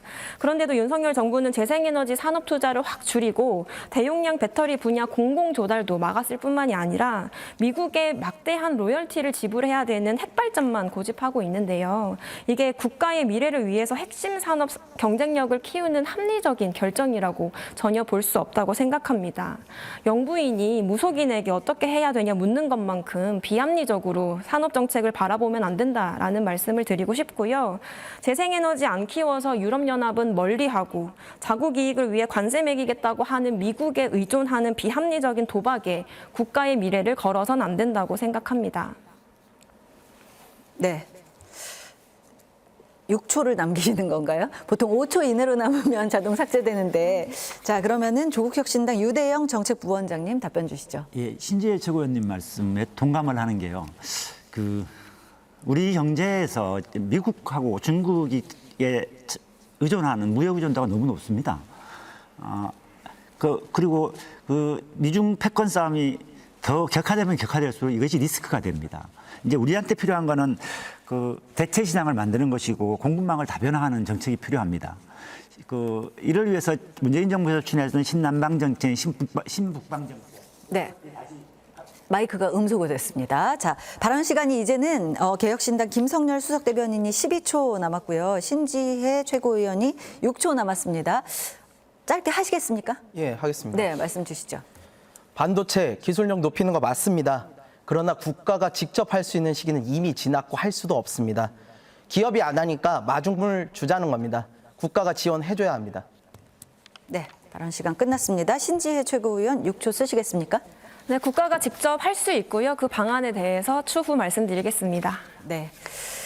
자, 발언 시간이 모두 끝났습니다. 자, 경제 전체에 미칠 영향이 정말 크기 때문에 결론을 내기엔 6분의 시간은 정말 짧은 것 같습니다. 오늘 토론이 단초가 되어서 촘촘한 대응 전략이 좀 세워지길 기대합니다. 경우의 수별 시나리오가 정말 많기 때문입니다. 첫 번째 토론은 여기서 마치겠습니다. 여러분께서는 지금 중앙선거방송토론위원회가 주관하는 2024년 제2차 정책토론회를 시청하고 계십니다. 자, 두 번째 토론 주제로 넘어가겠습니다. 바로 정년 연장과 청년 고용, 일자리 문제 해법은입니다. 사회적 공통질문에 답변한 후에 이번에는 주도권 토론으로 진행하겠습니다. 먼저 사회적 공통질문 드리겠습니다. 우리나라는 당장 내년부터 인구의 20%가 65세 이상인 초고령 사회로 진입하게 되면서 노인 빈곤과 연금 고갈 해결이 국가적 과제가 되고 있습니다. 이를 해결할 수 있는 방법 중에 하나가 더 오래 돈을 벌 수 있도록 정년을 연장하는 거지만 이는 또 기업의 인건비 부담 증가와 청년 채용 감소라는 부작용을 안고 있어서 신중한 접근이 필요합니다. 정년 연장과 청년 고용, 이 두 목표가 조화를 이룰 수 있는 방법은 있는지 각 당의 입장을 들어보겠습니다. 답변 시간은 1분입니다. 이번에는 기본소득당 신지혜 최고위원 답변부터 들어보겠습니다. 네, 급속도로 초고령 사회가 되어가고 있는데 노인 빈곤율이 40%에 육박하는 현실에서 정년 연장은 불가피합니다. 그런데 정년 연장만으로 되겠습니까? 통계청 조사에 따르면 정년제가 의미 있는 기업은 5개 중 1곳에 불과합니다. 심지어 2021년 기준으로 65세 이상 인구 고용률은 약 35%, OECD 평균의 2배입니다. 이미 정년을 넘겨서까지 일해도 노인 빈곤 문제가 해결 안 되는 겁니다. 그런데도 정부는 정년 연장이 노인 빈곤 문제 해법인 것 마냥 이것만 서둘러 논의하자고 하고 있습니다. 노후 소득 알아서 하라며 각자 도생으로 내모는 정부. 정년 연장하는 대신 임금 피크 제도 같이 하자며 세대 갈등부터 일으키려는 정부가 초고령화 사회를 대비할 총체적 논의를 가로막는 걸림돌입니다. 일자리 질을 높이고 정의로운 재분배 구조를 만들어서 소득 보장 체계를 든든히 하는 것이 초고령화 사회 대비 해법입니다. 네. 이번엔 개혁신당 김성열 수석 대변인 답변 주시죠. 우리나라는 당장 내년부터 인구 5명 중 1명이 65세 이상, 즉 초고령 사회에 접어들게 됩니다. 그러나 우리는 아직 준비가 덜 되었습니다. 노인 빈곤율 OECD 최고 수준이고요. 국민연금 소득 대체율은 겨우 32%대에 불과합니다. 세계 최고 수준의 저출산으로 생산 가능 인구도 빠르게 감소하고 있습니다. 따라서 지금 정년 연장 논의는 선택이 아닌 필수입니다. 하지만 현행 연공금 호봉제 속에서 무작정 5년 더하게 하는 것은 시장의 반대로 실패할 가능성이 높습니다. 무엇보다도 우리 청년들에게 양질의 일자리를 빼앗아갈 가능성이 높습니다. 우리는 일본 등 성공적 해외 사례를 참고해서 우리만의 독자적인 정년 연장 논의를 시작해야 할 때입니다. 네. 조국혁신당 유대영 정책부원장 답변 주시죠. 예, 여러 가지 여건을 고려해 봤을 때 정년 연장은 피할 수 없다고 생각합니다. 그러면 이제 세심한 준비와 정직전 접근 방법이 필요한데 그러면 어떤 원칙을 가지고 설계를 해야 되는가? 첫 번째는 단계적 정년 연장의 원칙입니다. 한꺼번에 정년 연장 하려고 그러면 안 됩니다. 국민연금의 개혁 논의와 더불어 가지고 정년 연장을 단계적으로 해야 될 것 같습니다. 두 번째는 노동시간의 점진적 단축을 전제로 해야 합니다. 정년 연장을 하고 이제 5년 동안 그대로 두는 것이 아니라 이분들이 첫 해에는 몇 시간 노동하고 그 다음 해에는 몇 시간 노동하고 5년의 단계별로 해서 점진적 그 노동 시간을 전제로 하고 이것이 이제 임금 소득과 노동 시간을 연동시키게 되면 기업들의 부담들도 좀 줄어들 거라는 생각이 듭니다. 세 번째는 재고용의 방식이 아니라 계속고의 원칙은 지켜져야 된다고 봅니다. 그리고 마지막으로 그 일본이 좀 하고 있는 그러니까 출향제도 이제 그러니까 대기업이나 대기업이나 공공기관의 퇴직자들이 협력업체나 이제 밴드업체로 네. 들어가지고 발언 시간이 끝났습니다. 네. 자, 이번엔 더불어민주당 이용우 법률위원장 답변 주시죠. 예, 25년부터 역대 최초로 인력 수요가 공급을 초과하고요. 28년부터는 건국 이래 처음으로 취업자 규모가 감소하기 시작합니다. 인구 구조의 대변화가 예상되는 상황이고요. 이런 상황에서 기업의 구인난은 야기하고 성장 잠재력을 크게 위협하는 요인으로 작동합니다. 한국은 OECD 국가 중 유일하게 국민연금 수급 개시 연령과 법정 정년이 불일치하는 이른바 소득 크레바스 이 문제가 심각합니다. 노인 빈곤율은 말씀하신 것처럼 OECD 평균의 3배로 압도적 1위 국가입니다. 이런 상황 하에서는 당연히 국민연금 수급 연령에 맞는 단계적 정년 연장 논의가 매우 시급합니다. 과거처럼 부모 세대와 청년 세대의 일자리 갈등으로 이런 정년 연장 논의를 가로막는 것은 적절하지 않다, 올바른 논의가 아니다 이렇게 말씀을 드리겠고요. 중소기업에 대한 정년 연장 지원, 대기업과 공공기관에 대한 대안 마련 이런 부분들을 통해서 정년 연장과 청년 고용이 함께 갈 수 있는 방안을 모색하는 것이 타당합니다. 네. 국민의힘 김대식 국회의원 답변 주시죠. 예, 우리나라는 이미 이제 초고령 사회로 빠르게 이제 진입을 했습니다. 노동력 감소, 노인 부양 이 증가로 성장 잠재력이 약화될 우려가 있다. 이거는 다 뭐 걱정하는 겁니다. 이를 해결해서 그럼 어떻게 해야 되느냐? 정년 연장은 매우 중요한 정책적 과제에 맞습니다. 그러나 정년 연장은 고령층의 노후 소득을 보장하고 숙련된 노동력을 활용하는 긍정적 효과가 있는 것은 사실입니다. 그러나 정년 연장이 청년 고용에 미칠 영향, 부정적 영향을 간과할 수는 없죠.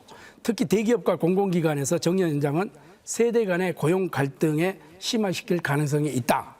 이를 해결하기 위해서는 저는 연공형 임금 체계를 직무, 성과급 중심으로 개편을 해야 된다. 그래서 기업 부담을 줄이고 고령층의 경험을 활용한 멘토링 프로그램을 확대해서 청년과 고령층 간의 상생 구조를 만들어야 된다. 네. 이렇게 봅니다. 자, 진보당 전종덕 원내부대표 답변 주시죠. 네, 정년연장은 국민연금과 수령 불일치 문제를 해결하고 OECD 노인 빈곤율 1위인 우리나라의 불평등 문제와 불안정 일자리 문제를 해결하는 방법이기도 합니다. 청년 고용을 확대하기 위한 일환으로 임금 피크제가 도입됐었죠. 네, 임금 피크제 도입 결과 청년 고용은 거의 늘어나지 않았고 고령자 임금 삭감만 그런 결과로 나왔습니다. 문제는 정년 연장이든 청년 고용이든 기업들이 비용을 아끼기 위해서 저임금의 비정규직, 나쁜 일자리만 내놓는 데 있습니다. 임금과 노동 조건 후퇴 없는 정년 연장을 법제화해야 합니다. 그리고 청년 일자리도 국가가 양질의 일자리를 제공하고 청년들에게 일할 권리를 보장해줘야 합니다. 청년 국가 책임자와 같은 그리고 노동하기 좋은 그런 나라를 만드는 것이 진보당의 입장입니다. 네, 사회민주당 한창민 대표 답변 주시죠. 네, 초고령 사회에서 정년 연장 이야기가 나오는 건 너무 당연한 이야기입니다. 이제 그럼에도 불구하고 청년의 고용 문제와 배치시켜가지고 이야기하는 것은 적절하지 않다고 생각합니다. 청년 고용과 정년 연장, 그 다음에 연금 문제까지를 복합적으로 생각하는 그런 지혜가 필요하다고 생각하고요. 저희 사회민주당은 이 두 세대에게 공통으로 필요한 것이 변화되는 노동 환경, 기술 환경에 따라서 노동력을 향상하고 유지시킬 수 있는 국가 프로그램이 지금 우리나라에 없다. 단순하게 하나하나의 개별적 프로그램으로 접근하는 것은 적절하지 않다고 생각하고요. 핀란드의 경우에는 경험이 자산이라는 차원에서 노동 인력을 어떤 식으로 경험 있는 우리 고령 노동자들을 국가에 활용할 수 있는지를 고민하는 대대적인 프로그램이 있습니다. 대한민국도 그런 것이 반드시 필요하다고 생각하고 청년 고용에 있어서는 국가 책임 일자리제가 국가 책임 일자리를 도입하면은 충분히 해결할 수 있다고 생각을 합니다. 네. 자, 각 당이 생각하는 일자리 문제 해법에 대해서 들어봤습니다. 곧바로 주도권 토론으로 이어가겠습니다. 정해진 순서에 따라서 주도권을 가진 토론자가 상대 토론자를 지명해서 질문과 답변을 이어가는 등 주도권을 갖고 토론을 진행하는 방식입니다.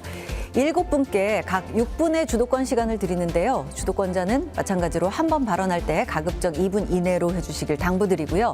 반드시 2명 이상에게 질문하고 답변 시간은 최소 40초를 보장해 주셔야 합니다.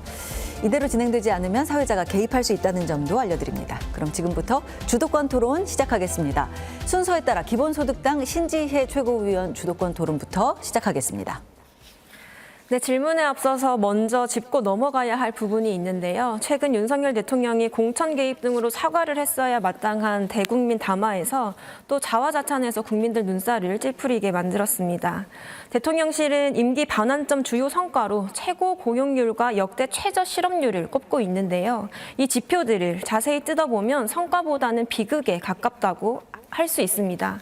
우선 주당 1시간만 일해도 취업자로 분류하고 쉬었음이라고 응답한 청년 같은 구직 단념자는 아예 실업률 통계에서 빠지기 때문에 이번처럼 구직 단념자가 대폭 증가하면 고용이 많이 늘어난 것 같은 착시 효과를 성과로 홍보하고 있는 것은 문제라는 점을 지적하고 싶고요. 높은 고용률을 또 뜯어보면 전체 취업자 중에 54.6%가 취업 시간이 36시간 미만인 단시간 근로자입니다. 이는 1982년 통계 이후에 최고 수치라고 하는데요. 불안정한 저임금 일자리에서 울며 겨자 먹기 식으로 일하고 있는 국민의 현실을 자화자찬할 때가 아니다라는 말씀을 드리고 싶습니다. 이제 국민의힘 김대식 의원께 질문 드리겠습니다. 경영계는 인건비 부담을 이유로 들면서 청년 고용을 위해 정년 연장과 함께 퇴직 후 재고용, 그러니까 정년이 지나면 근속 연수를 새로 시작하고 가산수당 같은 것도 지급하지 않는 임금 개편 해달라라고 이야기를 하고 있는데요. 여기에 정부도 동조하고 있는 듯합니다. 여당의 입장과 그 이유는 무엇인지 40초 동안 답변 부탁드릴게요. 예, 인건비 부담, 기업으로 봐서도 상당한 좀 부담이 되고 또 이 근로자 입장에서도 그런 부분에 대해서는 상당히 고민해야 될 필요가 있다 그러는데 저도 우리 신지혜 의원께서 말씀하신 그거에서 일부는 동감하고 일부는 조금 우리가 고민을 해볼 필요가 있다 이렇게 생각을 합니다. 지금 이게 고용 상태 이런 부분에 대해서 기업과 우리가 노사정뿐만 아니라 또 우리 당에서도 기업하고 또 협회 이런 부분하고 충분하게 지금 논의를 해서 그 부분은 어떻게 하는 것이 가장 효과적인가에 대해서 지금 고민을 하고 있다 이런 말씀을 드립니다. 예. 네, 인건비 부담 외에 제가 질문한 것에 대해서는 크게 말씀하시진 않았는데 뭐 아까 임금 개편 뭐 말씀하셨으니까 답변하신 것으로 가름하겠습니다. 그런데 말씀하신 그 인건비 부담 부분이요, 박근혜 정부에서 시행한 공공부문 임금 피크제 도입 명분과 똑같은데요. 실상은 아까 다른 분이 말씀해 주셨던 것처럼 임금 피크제 도입한 기업의 신규 채용 비율이 유의미하게 오른 것을 찾아볼 수가 없었고요. 2019년부터는 정규직 비율이 감소하고 비정규직 비율만 늘었습니다. 일부 기업은 아예 임금 자체를 대폭 줄였고요. 청년 신규 고용을 핑계 삼아서 퇴직 후 재고용하겠다는 건 민생은 어렵게 하고 기업에게만 좋은 일을 정부 여당이 하겠다는 건데 이 비슷한 일을 했었습니다. 법인세 감세나 기업 세액공제 대폭 늘려준 건데요. 근거도 없는 낚시 효과에 기대서 기업에 감세해주면 고용이 늘 거라고 말했습니다. 그런데 2023년 국내 주요 대기업의 현금성 자산이 62조 원이나 늘었고요. 올해 상반기만 보더라도 주요 대기업의 현금성 자산이 12조 원 늘었습니다. 그런데도 삼성, 롯데, KT 이런 주요 기업들은 인력 감축하겠다고 밝히고 있는 상황인데 기업 부담을 덜어줘도 고용으로 이어지기보다 인력 감축하겠다는 역사는 계속 반복되고 있다. 그래서 기업만 배불리고 민생 내팽개치는 무책임한 정부 정책은 이제 그만하라는 말씀을 좀 드리고 싶습니다. 다음 질문 넘어가겠습니다. 최근 개혁신당이 K칩스법 연장뿐만 아니라 반도체 사업에서 주 52시간 근무제 유연화하자고 주장하고 있는데요. 이 이유가 무엇인지 말씀해 주세요.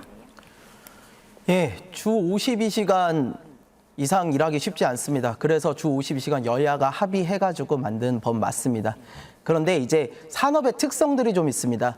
게임이나 뭐 반도체 같이 어느 정도의 크러쉬 모드를 해야 되는 잠깐의 기간 동안 엄청 열심히 해서 그 기간 내에 반드시 성과를 내야 되는 그런 것들이 있습니다. 그런 특정 직종들에 한해서 이런 걸 좀 유연화시키는 것이 지금의 이런 노동 정책에서 지원을 할 수 있는 그런 부분이라고 생각을 합니다. 아까도 말씀드렸었는데 지금 기술혁신 분야의 인재들이 지금 해외로 빠져나가고 있는 상황인데 안 그래도 그렇게 빠져나가고 있는데 노동 조건까지 악화시킨다고 하면 저는 더 안 좋은 결과가 나올 것이 좀 뻔하지 않나라고 생각하고요. 고용 유발 개수라는 것이 있어요. 특정 재화를 10억 원을 생산할 때 직간접적으로 창출되는 고용자 수를 의미하는데 전체 산업의 고용 유발 개수 평균이 7.4명이라고 합니다. 근데 반도체 산업은 1.8명밖에 되지 않거든요. 이런 대표적인 자본 집약 산업에 국가가 투자로 이렇게 발전시키겠다고 했을 때 노동 시간을 늘리겠다라고 할 게 아니라 이 국가가 투자해서 발전시킬 그 산업의 수익을 어떻게 정의롭게 분배할까 논의하는 것이 필요하다고 생각합니다. 그래서 기본소득당은 국가가 산업에 투자하는 만큼 공유 지분으로 설정하고 그 수익을 모든 국민에게 기본소득으로 나누는 방안이 산업도 발전시키고 국민소득도 보장하는 미래를 만드는 대안이라는 말씀을 드리고요. 이 방안이 청년들에게 더 좋은 일자리를 찾을 기회와 시간을 주고 청년의 잠재적인 능력을 끌어올리는 데 도움이 될 것이며 일자리의 질을 높이는 데도 도움이 될 것이라는 제안을 드리고 싶습니다. 네. 마치신 건가요? 네. 이번에는 개혁신당 김성열 수석대변인 주도권 토론 시작하겠습니다. 네, 좀 전에 질문이 들어왔었기 때문에 마무리 짓고 하겠습니다. 네. 그 반도체 관련해서 저희가 52시간 이야기하는 거는 일반 제조직에 계신 분들에 대한 이야기가 아닙니다. 연구직에 관련된 이야기입니다. 그러니까 어떠한 연구를 하다가 중간에 그만두고 집에 가야만 되는 이런 상황보다는 본인이 좀 더 유연하게 선택할 수 있도록 이렇게 하자는 겁니다. 좀 더 성과를 내자는 거고 말씀하신 대로 자본 집약적 산업이기 때문에 더 국가가 지원을 해야 되고 이러한 고부가가치 산업이 미래의 핵심이 될 거라고 저희는 보고 있습니다. 자, 제 질문 들어가겠습니다. 정년 연장에 대한 논의는 하고 있으나 아까 잠깐 말씀 주셨듯이 우리 기업들 중에 불과 20% 정도만 정년제를 하고 있습니다. 그리고 이 대부분이 300인 이상 기업 그리고 노조가 있는 기업입니다. 즉 대기업과 공공기관이 거의 대부분입니다. 지금 그래서 정년 연장을 의무화한다면은 사실상 대기업과 공공기관만 해당이 될 수 있는데 조사에 따르면 이들 대기업들은 10곳 중 7곳이 정년 연장이 부담이 된다고 합니다. 경총에 따르면은 한 명이 정년 연장 혜택을 보면 2명의 신규 채용을 줄이겠다고 하고 있습니다. 연공급 호봉제가 문제가 될 수 있습니다. 그래서 일각에서는 정년 연장과 청년 고용이 서로 관계가 없지 않느냐, 배치가 되지 않느냐 그러는데 적어도 양질의 일자리, 즉 대기업과 공공기관 관련해서는 충분히 서로 반대점에 서 있습니다. 그래서 저는 이 부분에 대해서 우리 국회 다수당인 민주당 이용우 의원님 또 노동 전문가기도 하시니까 좀 답변을 부탁드리겠습니다. 말씀드린 바와 같이 이 정년 연장 문제는 피할 수 없는 대세이고요. 이 정년 연장과 관련해서 청년 고용과 연동시켜서 마치 이게 서로 충돌하는 가치인 것처럼 얘기하는 것은 논의를 왜곡시킬 수 있다는 말씀 드리고요. 중소기업 같은 경우는 이 고령층 노동력에 대한 수요가 굉장히 많습니다. 오히려 중소기업은 또 반대로 청년 구인난에 시달리고 있죠. 또 한편으로는 지방 제조업 경우에도 마찬가지입니다. 청년 구인난에 굉장히 시달리고 있고 이 경우에 이 노령층, 고령층 노동력에 대한 수요가 또 있습니다. 이런 부분들을 고려하면 정년 연장과 청년 고용이 항상 상충되는 것 아니다 말씀드리고요. 대기업과 공공기관에서의 이런 부분들은 공공기관의 총액 인건비 제도를 일부 완화하는 방식, 또 대기업의 사회적 책무, 그리고 인건비 부담을 얘기한다라고 하면 임금 피크 제어 같은 방식이 아니라 직무 답변 시간이 너무 지났는데요. 네, 답변을 더 듣지 않으시고 40초만 듣고 싶으신가요? 잡아먹어서 죄송합니다. 말씀하신 대로 청년 취업하고 꼭 연동되는 것은 아니다, 정년 연장이. 하지만 제가 지금 말씀드린 대로요, 대기업들은요, 자기들이 이익을 보는 방향으로 흐릅니다. 지금 정년 연장을 인해 가지고 자기들이 기존에 높은 연봉을 주고 있던 사람을 계속해서 고용을 하게 되면요, 정리해고 하겠습니까? 못합니다. 왜? 노조들 반대가 심합니다. 희망퇴직 받을까요? 저 사람들 안 할 겁니다. 결국에 가장 손쉬운 방법은 결국엔 신규 채용을 줄이는 겁니다. 우리 청년들이 양질의 일자리를 갖지 못한다는 점이 가장 심각한 문제인 겁니다. 저는 이 부분에 대해서 굉장히 우리가 모두 함께 논의를 해봐야 된다라고 생각을 하고요. 일각에서 말씀하시는 국가 책임제나 국가 청년 의무 고용제, 물론 도움이 될 수 있습니다.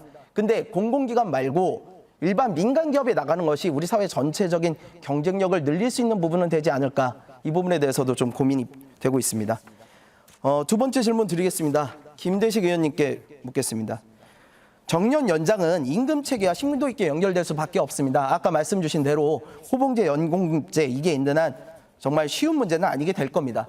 하지만 임금 체계에 있어서 가장 선행되어야 될 부분 중 하나는요, 노동자와 대화를 해야 되는 겁니다. 노동자를 빼놓고 임금 체계를 함부로 바꿀 수는 없습니다. 그런데 지금 어떻습니까?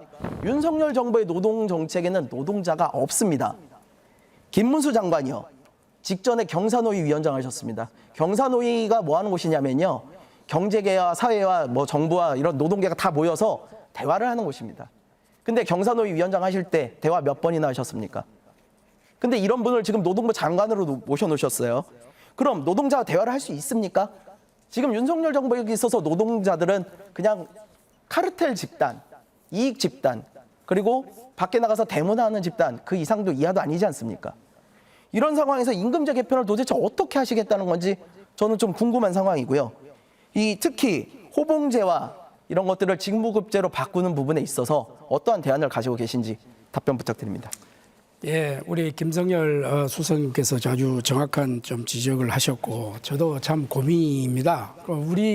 저뿐만 아니라 모든 우리 국회의원들뿐만 아니라 정부에서도 고민을 하고 있는데, 정년 연장, 이게 사실은 일자리라는 게 젊은 층에서 보면은 일자리가 없는 게 아니라 일자리가 많이 있습니다. 본인이 하고 싶은 일자리, 본인이 근무하고 싶은 일자리가 좀 부족하다는 그런 거죠.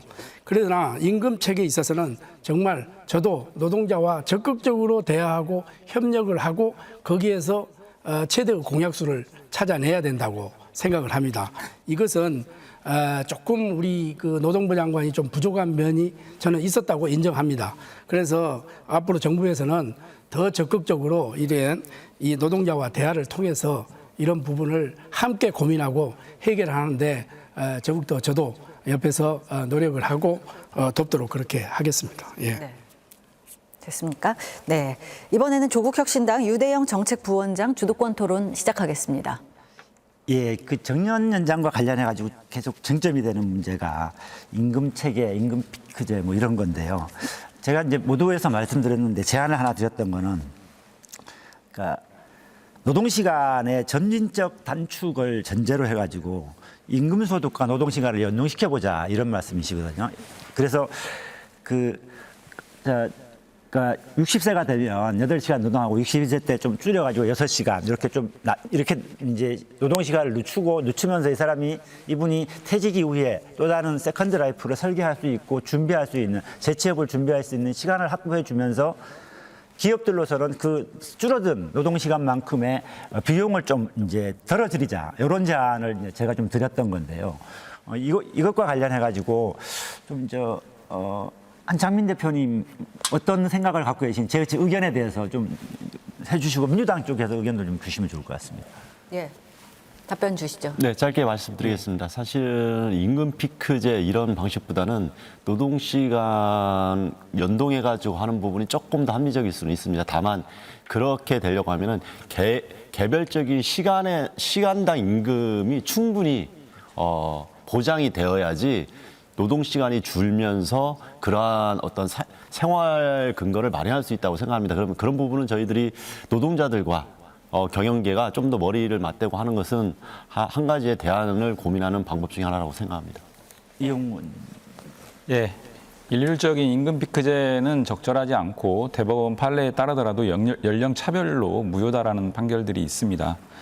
그리고 소위 노동시간 피크제 말씀 주신 것 같은데요. 노동시간 피크제는 말하자면 노동자의 어떤 신청 또는 동의 하에서 그걸 전제로 해서 고려해 볼 수는 있겠다. 다만 그것이 가지는 또 부작용이 있습니다. 소득 보전이라든지 노인 빈곤을 얘기하는 대안으로 정년 연장이 얘기되고 있는데 노동시간이 급격하게 저하됐을 때 이 대안으로서의 제대로 된 기능을 못한다. 이런 부분들도 고려해서 신중하게 판단해야 될 것 같습니다. 네. 이게 제가 드리는 제안은 이제 의원님 제가 드리는 제안은 그러니까 급격한 노동 시간을 줄이는 게 아니라 줄여도 4년째가 되더라도 4시간은 노동할 수 있고 8시간을 하다가 6시간 그래서 줄여가지고 5년 동안에 나눠가지고 점진적으로 줄여가지고 이분이 임금이 조금이 이제 단계적으로 삭감이 되겠지만 재취업을 할 수 있는 시간과 노력을 할 수 있는 공간들을 확보해 보자. 그래서 양쪽 다 좀 부담을 줄여보자 이런 것입니다. 예, 그게 소위 얘기되고 있는 노동시간 피크제인데요. 노동시간 피크제와 관련해서는 노동시간 연장에 노동자들의 동의를 전제로 하는 게 현재 근로기준법인 것처럼 노동시간을 줄이는 방식도 불이익을 야기할 수 있기 때문에 노동자의 동의 또는 신청을 전제로 해서 논의를 해볼 수 있겠다 이런 입장입니다. 국힘 쪽은 어떤 생각하고 계십니까?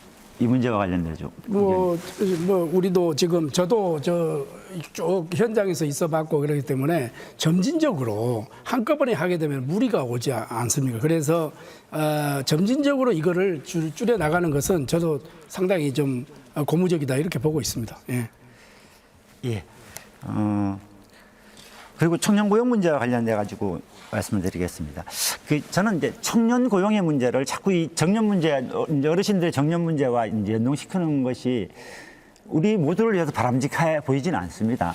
물론 뭐 실증적 연구자들마다 다릅니다. 그러니까 서로 이제 선호하는 일자리가 서로 다르다는 의견도 있고 아니면 이제 서로 이제 원하는 데는 전부 다 대기업이고 공공기관이기 때문에 일자리를 실질적으로 잡아먹는다는 의견도 있을 수 있습니다. 기본적으로 청년 일자리의 문제는 새로운 산업을 창출하거나 일자리를 나눠야 됩니다. 그런데 그런 측면에서 보면 일자리를 나눠야 된다고 보면 전반적인 근로시간의 단축, 근로시간의 단축, 주 4일 근무제의 도입 이런 것을 통해서 일자리를 나눠야 된다고 생각합니다. 그래야 청년들에게 장기적인 일자리가 생길 수 있습니다. 최근에 어떤 통계를 보니까 조선업의 일시적 호황으로 인해 가지고 그러니까 조선업에 취업한 청년들이 무지 많습니다. 15,000명 정도가 취업을 했다 그러는데 이분들이 전부 다 외국인 노동자들입니다.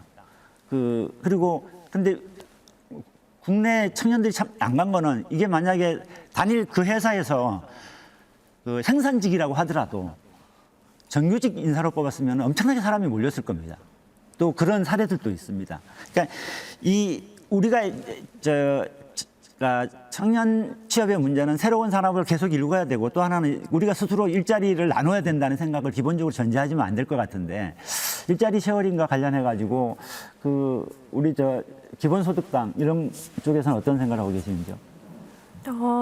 조선업 관련한 질문이셨을까요? 아니, 조선은 아니면? 아니고 전체적으로. 네. 저는 아까도 말씀드렸다시피 기업은 현금성 자산이 많은데 근데도 인력 감축을 하고 그런 기업에 정부는 세액공제하는 이 좀 불합리한 이 순환 구조를 좀 바꿔야 된다고 전반적으로 생각하고요. 저는 노령 인구뿐만이 아니라 전반적으로 모든 국민들의 일하는 시간을 줄이는 것이 필요한데 아까도 이야기 나왔었던 것처럼 일하는 시간을 줄였을 때 소득이 줄어들지 않도록 기본소득과 같은 소득보장 정책과 함께 가야지만 현실성이 있다고 좀 생각하는 편입니다.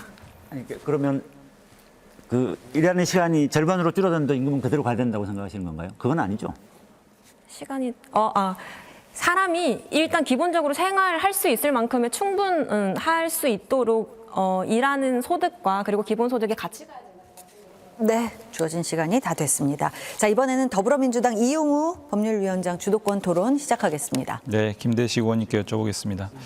우리보다 정년제 도입이 앞선 일본의 경우에 지금 현재 우리나라와 같이 만 60세 이상 정년 의무 조항이 있고요.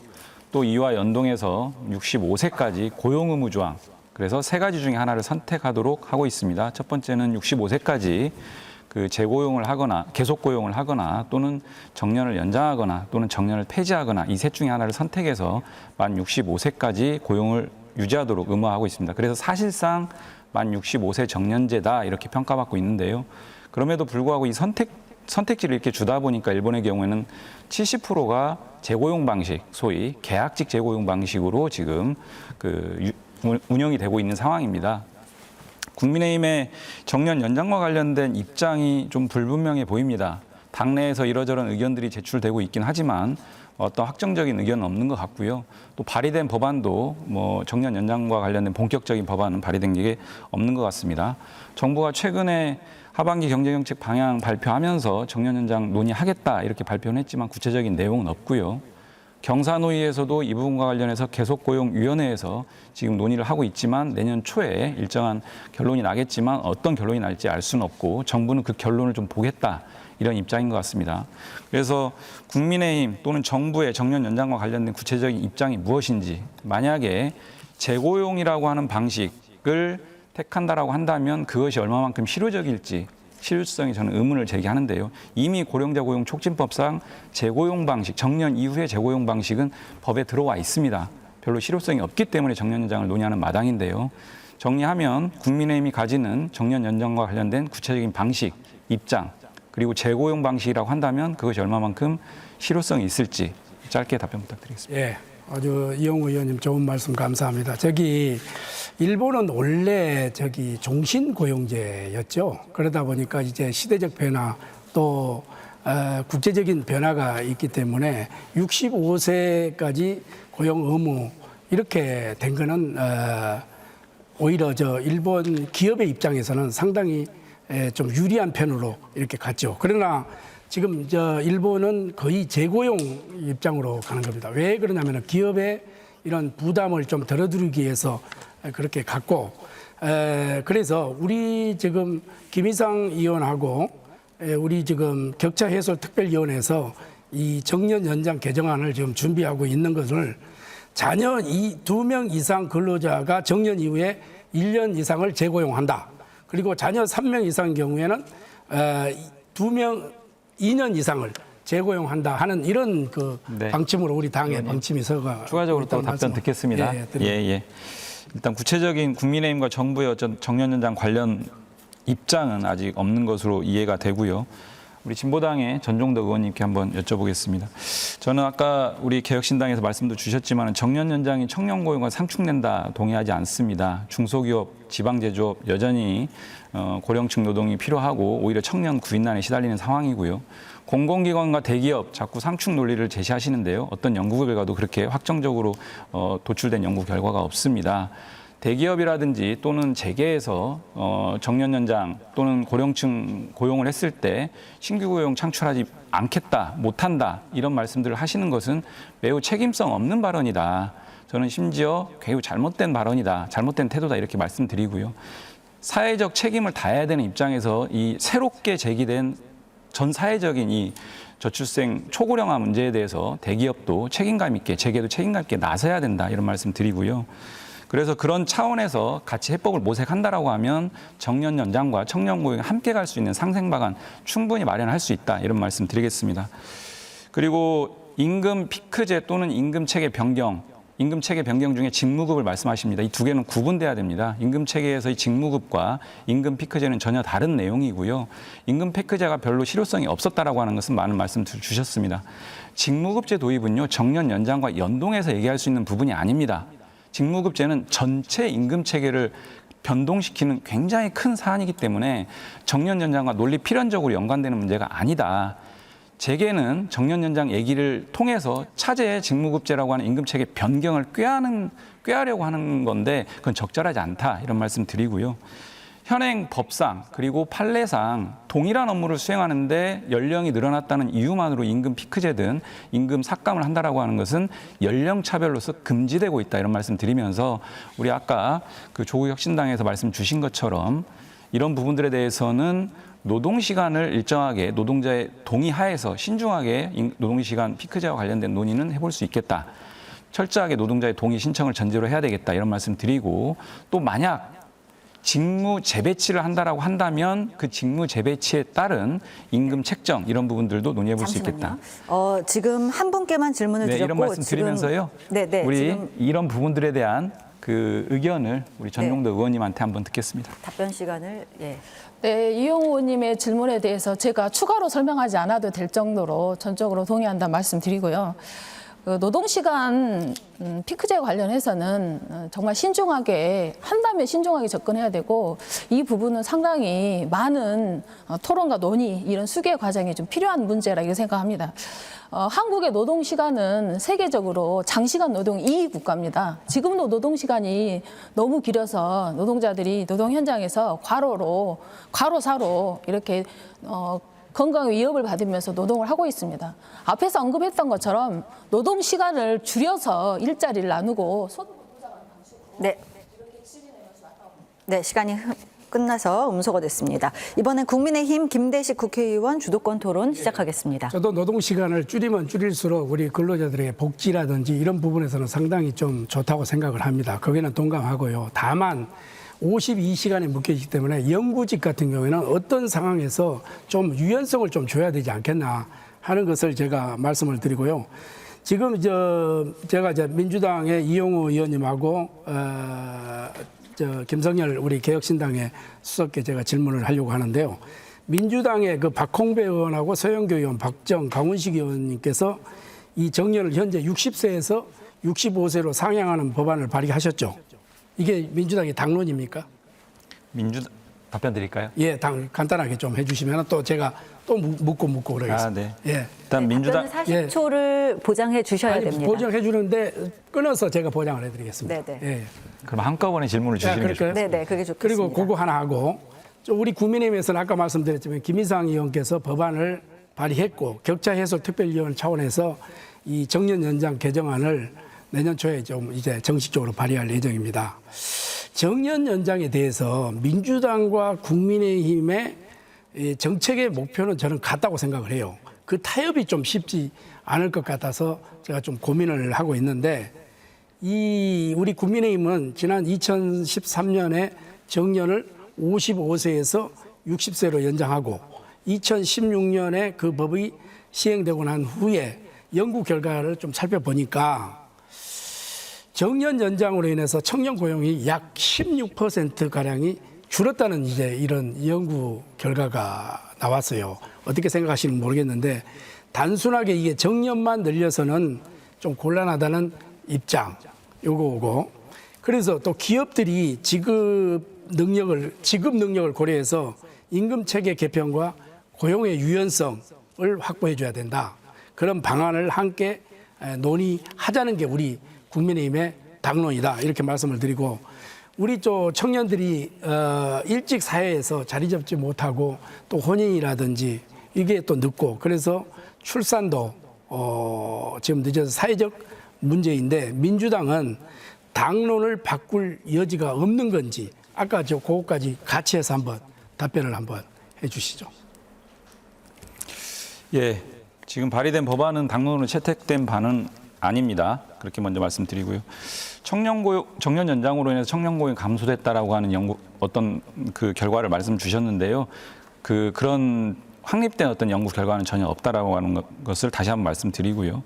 중소기업 같은 경우는요, 이미 임금 삭감할 여지가 없기 때문에 중소기업은 고령층 노동 이런 부분들에 대해서 수요가 상당히 많습니다. 그런 상황 하에서 고령층 노동을 활용했을 때 임금 삭감할 여지도 없는데 임금 피크제 또는 임금 체계 변경 이건 타당하지 않고요. 대기업 이런 부분들에 있어서는 아까 말씀드린 그런 대안을 가지고 충분하게 논의해 볼 수 있겠다는 말씀 드리고요.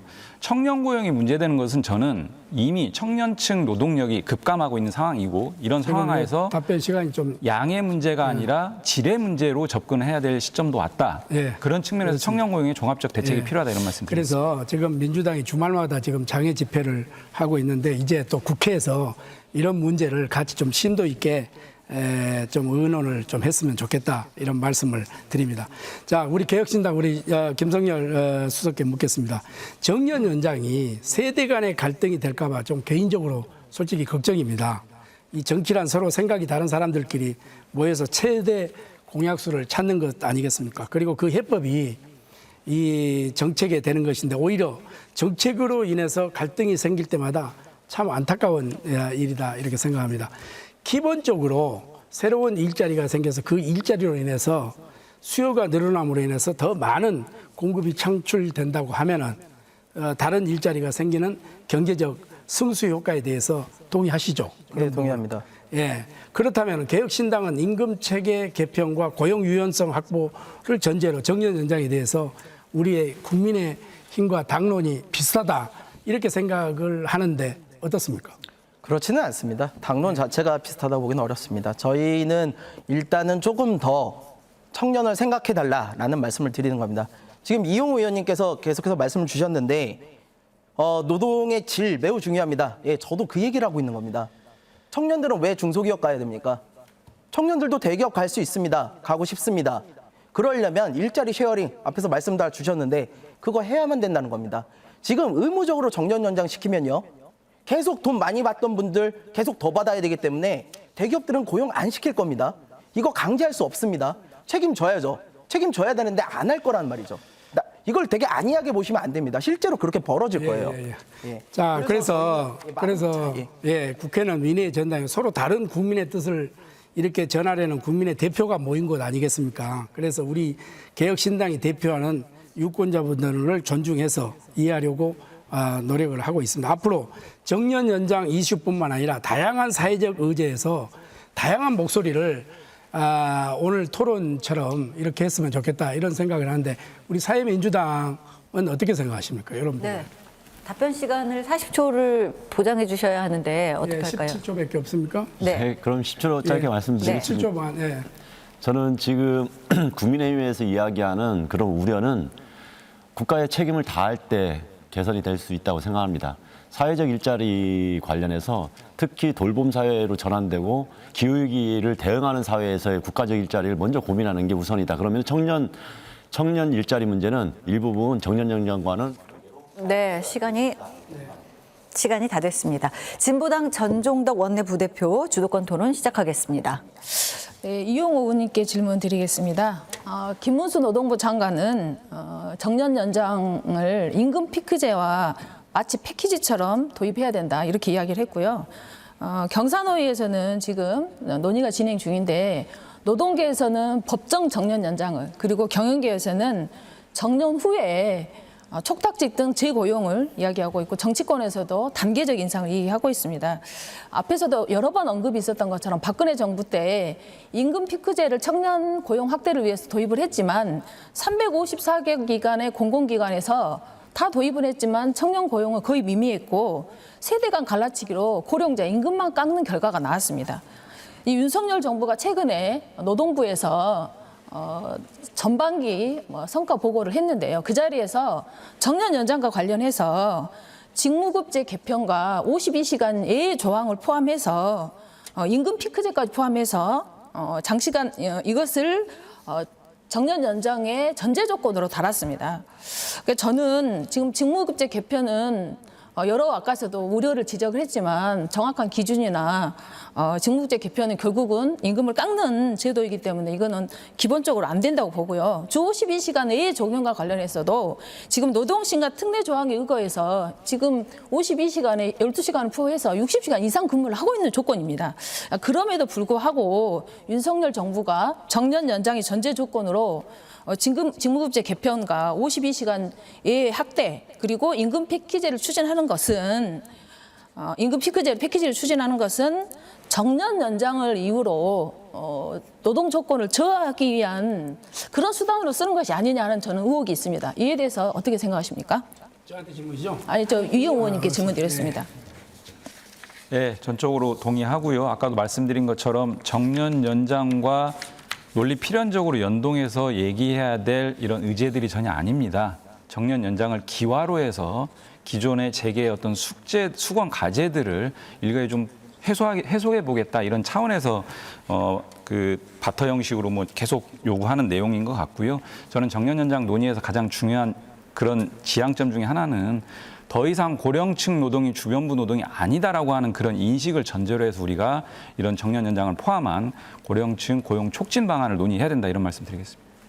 네, 정년 연장은 연금 수령과 연계해서 재고용이 아닌 65세까지 법적으로 연장하는 법제화가 필요하다고 봅니다. 그 앞에서도 언급했지만 청년 일자리는 청년들은 한국고용노동정보원이 조사한 청년들의 조사에 따르면은 청년들의 양질의 일자리를 300만 원 이상 급여와 45시간 이하의 미만의 근로시간을 얘기했습니다. 청년들이 이야기하는 것처럼 청년 일자리 국가 책임제로 양질의 청년 일자리를 보장해줘야 된다고 생각합니다. 자, 두 번째 질문 김대식 의원님께 드리겠습니다. 저는 그 노동시장 이중구조 개선 없는 청년 정책은 빛 좋은 괴살구에 불과하다고 생각합니다. 노동하기 좋은 환경, 우리 청년들이 얘기한 것처럼 임금과 근로조건, 근로시간, 그리고 좋은 일자리를 창출해서 노동시간 이중구조를 개선해야 합니다. 그런데 윤석열 정부는 노동정책을 거꾸로 가고 있습니다. 주 69시간제를 추진하다가 중단했고요. 최저임금도 찔끔 인상해서 생활을 하기 어려운 상황입니다. 또 노조법 2, 3조를 거부해서 철저히 노동 조건을 후퇴하는 방향으로 가고 있습니다. 청년 취업자가 18만 명이 줄었고 실업자가 증가했습니다. 지난달 쉬었음 청년이 41만 명으로 14%가 증가했습니다. 20대 청년 노동자 중에 340만 명인데 그중에 비정규직이 43%입니다. 아르바이트도 80만을 넘겨서 10년 전보다 2배가 늘었습니다. 그런 상황에서 윤석열 정부는 노동약자 보호, 노동약자 지원을 얘기하고 있는데요. 윤석열 정부가 펴고 있는 노동약자, 노동보호의 정책을 보면은 결국은 노동시간을 유연하고 임금 체계를 개편해서 이것은 고용 불안과 저임금을 고착하는 것인데요. 오히려 노동약자를 보호하는 것이 아니라 노동약자 보호 정책이 역행하는 정책이라고 생각합니다. 이거에 대해서 어떻게 생각하십니까? 예, 우리 전정덕 의원님 말씀하시는데 우리가 노동약자를 그거 하는 게 아니라 노동약자를 보호하는 차원으로 정책을 펼치고 있다 이런 말씀을 드리고요. 기업의 그 70%가 이제 퇴직 후에 재고용을 지금 원하고 있고, 그럼 또 정부 입장에서는 기업의 입장도 좀 고려를 좀 해야 되고 또 우리 노동자 입장을 또 고려를 해야 되지 않겠습니까? 고령자 고용기업 혜택 확대, 이런 뭐 생산성 등 이런 것을 전반적으로 이렇게 또 반영을 하고 임금 체계로도 개편이 또 선결돼서 청년 고용에 이축 없이 우리 경제 현실에 좀 정확한 답을 찾겠다는 것이 네. 정부의 방침이다. 네, 알겠습니다. 이런 말씀을 드립니다. 네. 예. 자, 윤석열 정부는 노동약자를 보호한다고 하면서 취임하자마자부터 노동약자인 비정규직 특수고용 노동자인 건설노동자 탄압하고 화물노동자를 탄압했습니다. 얼마 전에는 전태일 열사 정신을 기리는 노동자 집회에 경찰이 폭력적으로 난입해서 노동자들을 두드려 팼습니다. 그 노동자들이 바로 노동약자들입니다. 앞에서는 노동약자를 보호한다고 하면서 뒤에서는 폭력을 행사하고 있는 것입니다. 윤석열 정부가 말하는 노동약자는 어디에 있는 누구를 말하는 것입니까? 자, 노동약자들을 보호한다고 하고 양극화를 타개한다고 하면서 정작 노동자를 탄압하고 있습니다. 정말 대부분이 청년 노동자인 이 노동약자인 청년 노동자들의 노동자들을 보호하고 네. 시간이 지났습니다. 자, 사회민주당 한창민 대표 주도권 토론 시작하겠습니다. 네, 정년 연장과 청년 일자리가 배치되지 않는다고 기조에서 말씀을 드렸는데요. 여전히 그 부분에 대해서 인식이 다른 것 같습니다. 특히 좋은 일자리 관련해서는 청년과 정년 연장이 많은 부분 상충된다 이렇게 이야기를 하시는데 그것은 이용우 의원님이 이야기했듯이 본인이 필요한 통계만을 인용하는 것이지 그게 정확하게 우리의 현실을 그대로 드러내는 건 아니라는 것을 먼저 말씀을 드리고요. 저는 더 중요한 것이 과연 그러면은 초고령 사회와 저출생, 청년 고용 인구가 점점 줄어드는 이거에 대한 해법이 제대로 되고 있느냐 국가에서. 저희 사회민주당은 그 부분을 해결하기 위해서 가장 먼저 공적인 일자리 책임제를 제안했던 이유가 그것입니다. 이게 고령 노동자에 대한 일자리든 아니면 청년의 일자리든 우리 한 명 한 명의 사람들이 최소한의 삶을 영위할 수 있는 질 좋은 일자리를 만들어가기 위한 정부의 책임 있는 노력이 반드시 필요하다. 특히 지금 돌봄 사회로 전환하는 과정, 기후위기를 통해 가지고 새로운 일자리들이 필요한 이 사회, 거기에다가 산업구조와 AI 혁명 등으로 인해서 그동안의 노동구조가 변화되는 상황에서 적합한 일자리를 만들고 거기에 필요한 인력을 양성하고 그것을 연결시켜주고 하는 이러한 전략들이 부재한 게 문제라는 겁니다. 여기에 대해서 개혁신당이나 국민의힘에서는 기업의 입장을 대변하면서 이야기를 하는데요. 사실 이런 복합적인 위기 상황에서는 단순한 이윤추구의 기존의 자본주의 사회에 대한 접근을 해서는 안 된다고 생각합니다. 기업도 사회적인 책임을 더 강화해야 된다고 생각하고요. 그런 부분에서 단순하게 임금 피크제나 일자리를 소수의 일자리를 세대별로 나누는 그런 방식은 철저하게 지양되어야 된다 이 말씀을 드립니다. 그 부분에서 조국혁신당 유대영 정책부위원장님한테 말씀을 드리고 싶은 게 질 좋은 일자리 관련해 가지고 사실은 사회적인 고민이 많이 있습니다. 그럴 경우에 조국혁신당에서 질 좋은 일자리, 특히나 청년 고용과 초고령 사회에 대한 일자리 정책에 대해서 좀 고민하는 부분이 있으면은 짧게 말씀을 해주십시오. 사실 그 문제 관련해서 당에서 이제 의견을 모으고 지금 연구를 많이 하고 있는데 일단 여기서는 제가 좀 생각하고 있는 걸 말씀드리겠습니다. 저는 일자리는 결국 나눠야 된다고 생각합니다. 8시간 노동이 7시간 노동제로 바뀌면 대한민국 전체 일자리의 8분의 1이 새로 생겨납니다. 그 자리 청년들 취업시켜야 됩니다. 주 5일제 근무제가 주 4일제로 바뀌면 5분의 1이 늘어납니다, 일자리가. 기본적으로 우리 전체가 고령자의 정년 전장하지 말고 청년 일자리를 만들자가 아니라 직업을 가지고 있는 안정적인 직업을 가지고 있는 분들이 그분들의 노동시간 줄이고 그만큼의 일자리를 확보하는 게 기본입니다. 그리고 나머지는 신산업과 새로운 영역, 사회적 경제 일자리라든지 새로운 영역에서 확충하는 것이 그것이 바람직한 태도가 아닐까 이렇게 생각합니다. 네. 저희 사회민주당에서 계속 강조하는 게 교육과 의료, 그다음에 일자리, 주택 이런 부분에 대해서 4대 책임제를 이야기하고 있는데 이 관련해 가지고 저희가 일자리 이야기하면서 국가의 책임의 범위가 어디까지 가야 되는지 이 부분에 대한 부분이 좀 고민이 되는 지점이 있어서 민주당의 이용우 의원님한테 말씀을 드립니다. 저희가 정년 연장을 55세에서 60세로 했을 때 아까 개혁신당에서는 실제로 16% 정도가 일자리가 줄었다. 청년 일자리가 이렇게 국민의힘에서 얘기했군요. 그런 식의 리포팅을 말씀을 하셨는데 실제 KDI의 연구에 따르면은 청년 고용 할당제를 통해 가지고 오히려 그 정년 연장과 더불어 가지고 청년 일자리가 늘어났다는 통계 보고서도 있습니다. 그런 부분에서 국가의 사회적인 책임, 그 다음에 기업의 사회적인 책임을 확대하면서 이 부분에 대한 논의를 이어가면 좋겠다고 생각하는데 민주당에서는 그런 부분에 대해서 어떻게 고민을 하고 있는지 말씀해 주십시오. 청년 연장에 따른 청년 고용의 뭐 감소, 뭐 증가 이런 부분들은 상당히 좀 그 연구 결과가 확립된 게 없습니다. 독립적인 변수가 아니고 다양한 종합적인 뭐 경제 경영 상황까지 다 고려해야 되는 부분을 마치 청년 연장 때문에 어떻게 됐다, 이것은 굉장히 단선적인 판단이고요.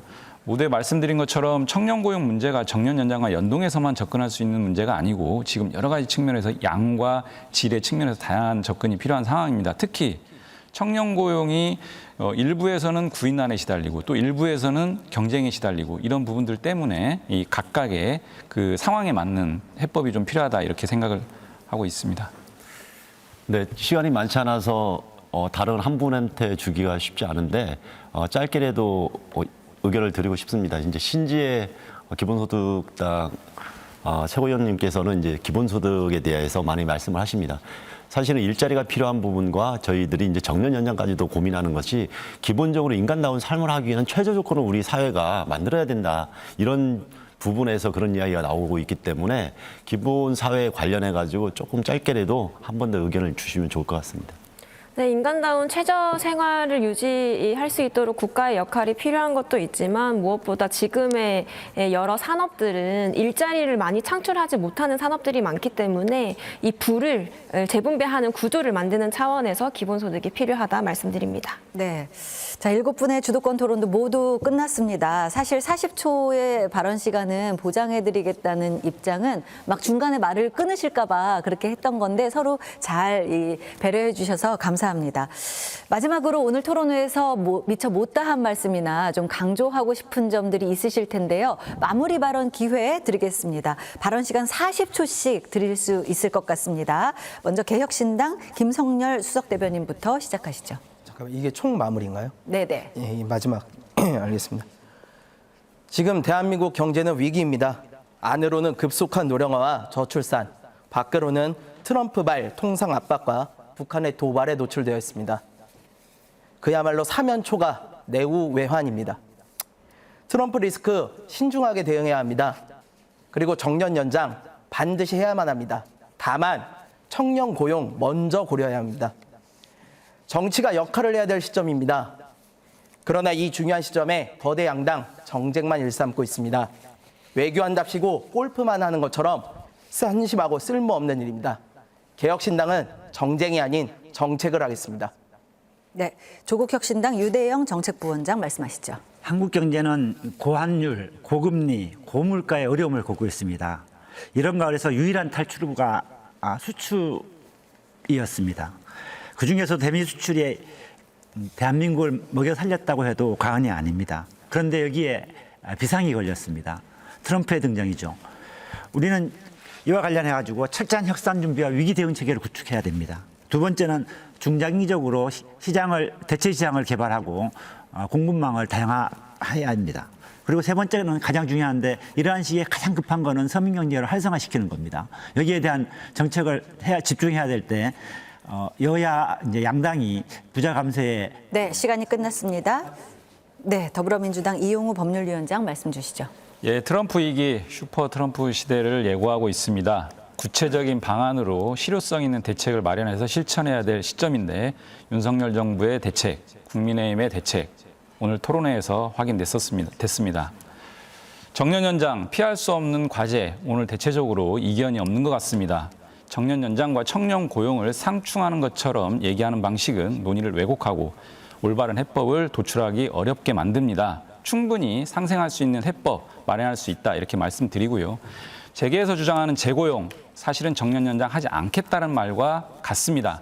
그런 방식의 입장보다는 정년 고용의 올바른 정착 방안을 제시하고 토론해야 됩니다. 네, 국민의힘 김대식 국회의원 발언하시죠. 예, 존경하는 국민 여러분, 토론 잘 보셨습니까? 많은 분들이 걱정하고 있습니다. 국민 여러분들 걱정 잘 합니다. 잘 하도록 하겠습니다. 정년 연장과 청년 고용, 트럼프 2기 시대의 보호무역과 글로벌 공급망 재편, 오늘 논의된 모든 주제의 중심에는 결국 민생, 국민의 삶에 있습니다. 정부 여당으로서 국민의힘은 국민의 먹고 사는 문제에 힘쓰도록 하겠습니다. 정부를 이해하고 믿고 한번 믿어봐 주십시오. 열심히 하도록 그렇게 하겠습니다. 감사합니다. 네, 진보당 전종덕 원내부대표 말씀하시죠. 네, 국민 여러분 얼마나 힘드십니까? 트럼프 2기를 앞두고 그 위기감이 더 클 것입니다. 내수 활성화와 산업 자립화로 경제를 살려야 합니다. 우리 사회의 가장 심각한 불평등 양극화를 해소해야 합니다. 세계 불평등 연구소는 불평등은 정치적 선택의 문제이지 불가피한 것이 아니라고 했습니다. 정치가 누구를 위한 정치이냐에 따라서 국민의 삶과 민생이 바뀝니다. 국민위에 군림하는 정권을 내리고 정치개혁과 민생 경제 대전환을 이루는 개헌을 통해서 불평등 사회를 근본적으로 바꿔야 합니다. 진보당이 사회 대전환의 추동력이 되겠습니다. 네. 고맙습니다. 네, 사회민주당 한창민 대표 말씀하시죠. 이 토론회 끝에서 지난 7일 있었던 대통령 담화를 이야기하지 않을 수 없습니다. 그때 대통령은 이야기했죠. 우리 경제가 기계를 펴고 있고 앞으로 더 나아질 거다. 장밋빛 전망을 내놨습니다. 이 인식위에서 굉장히 암울해졌고 가장 위기감을 느꼈습니다.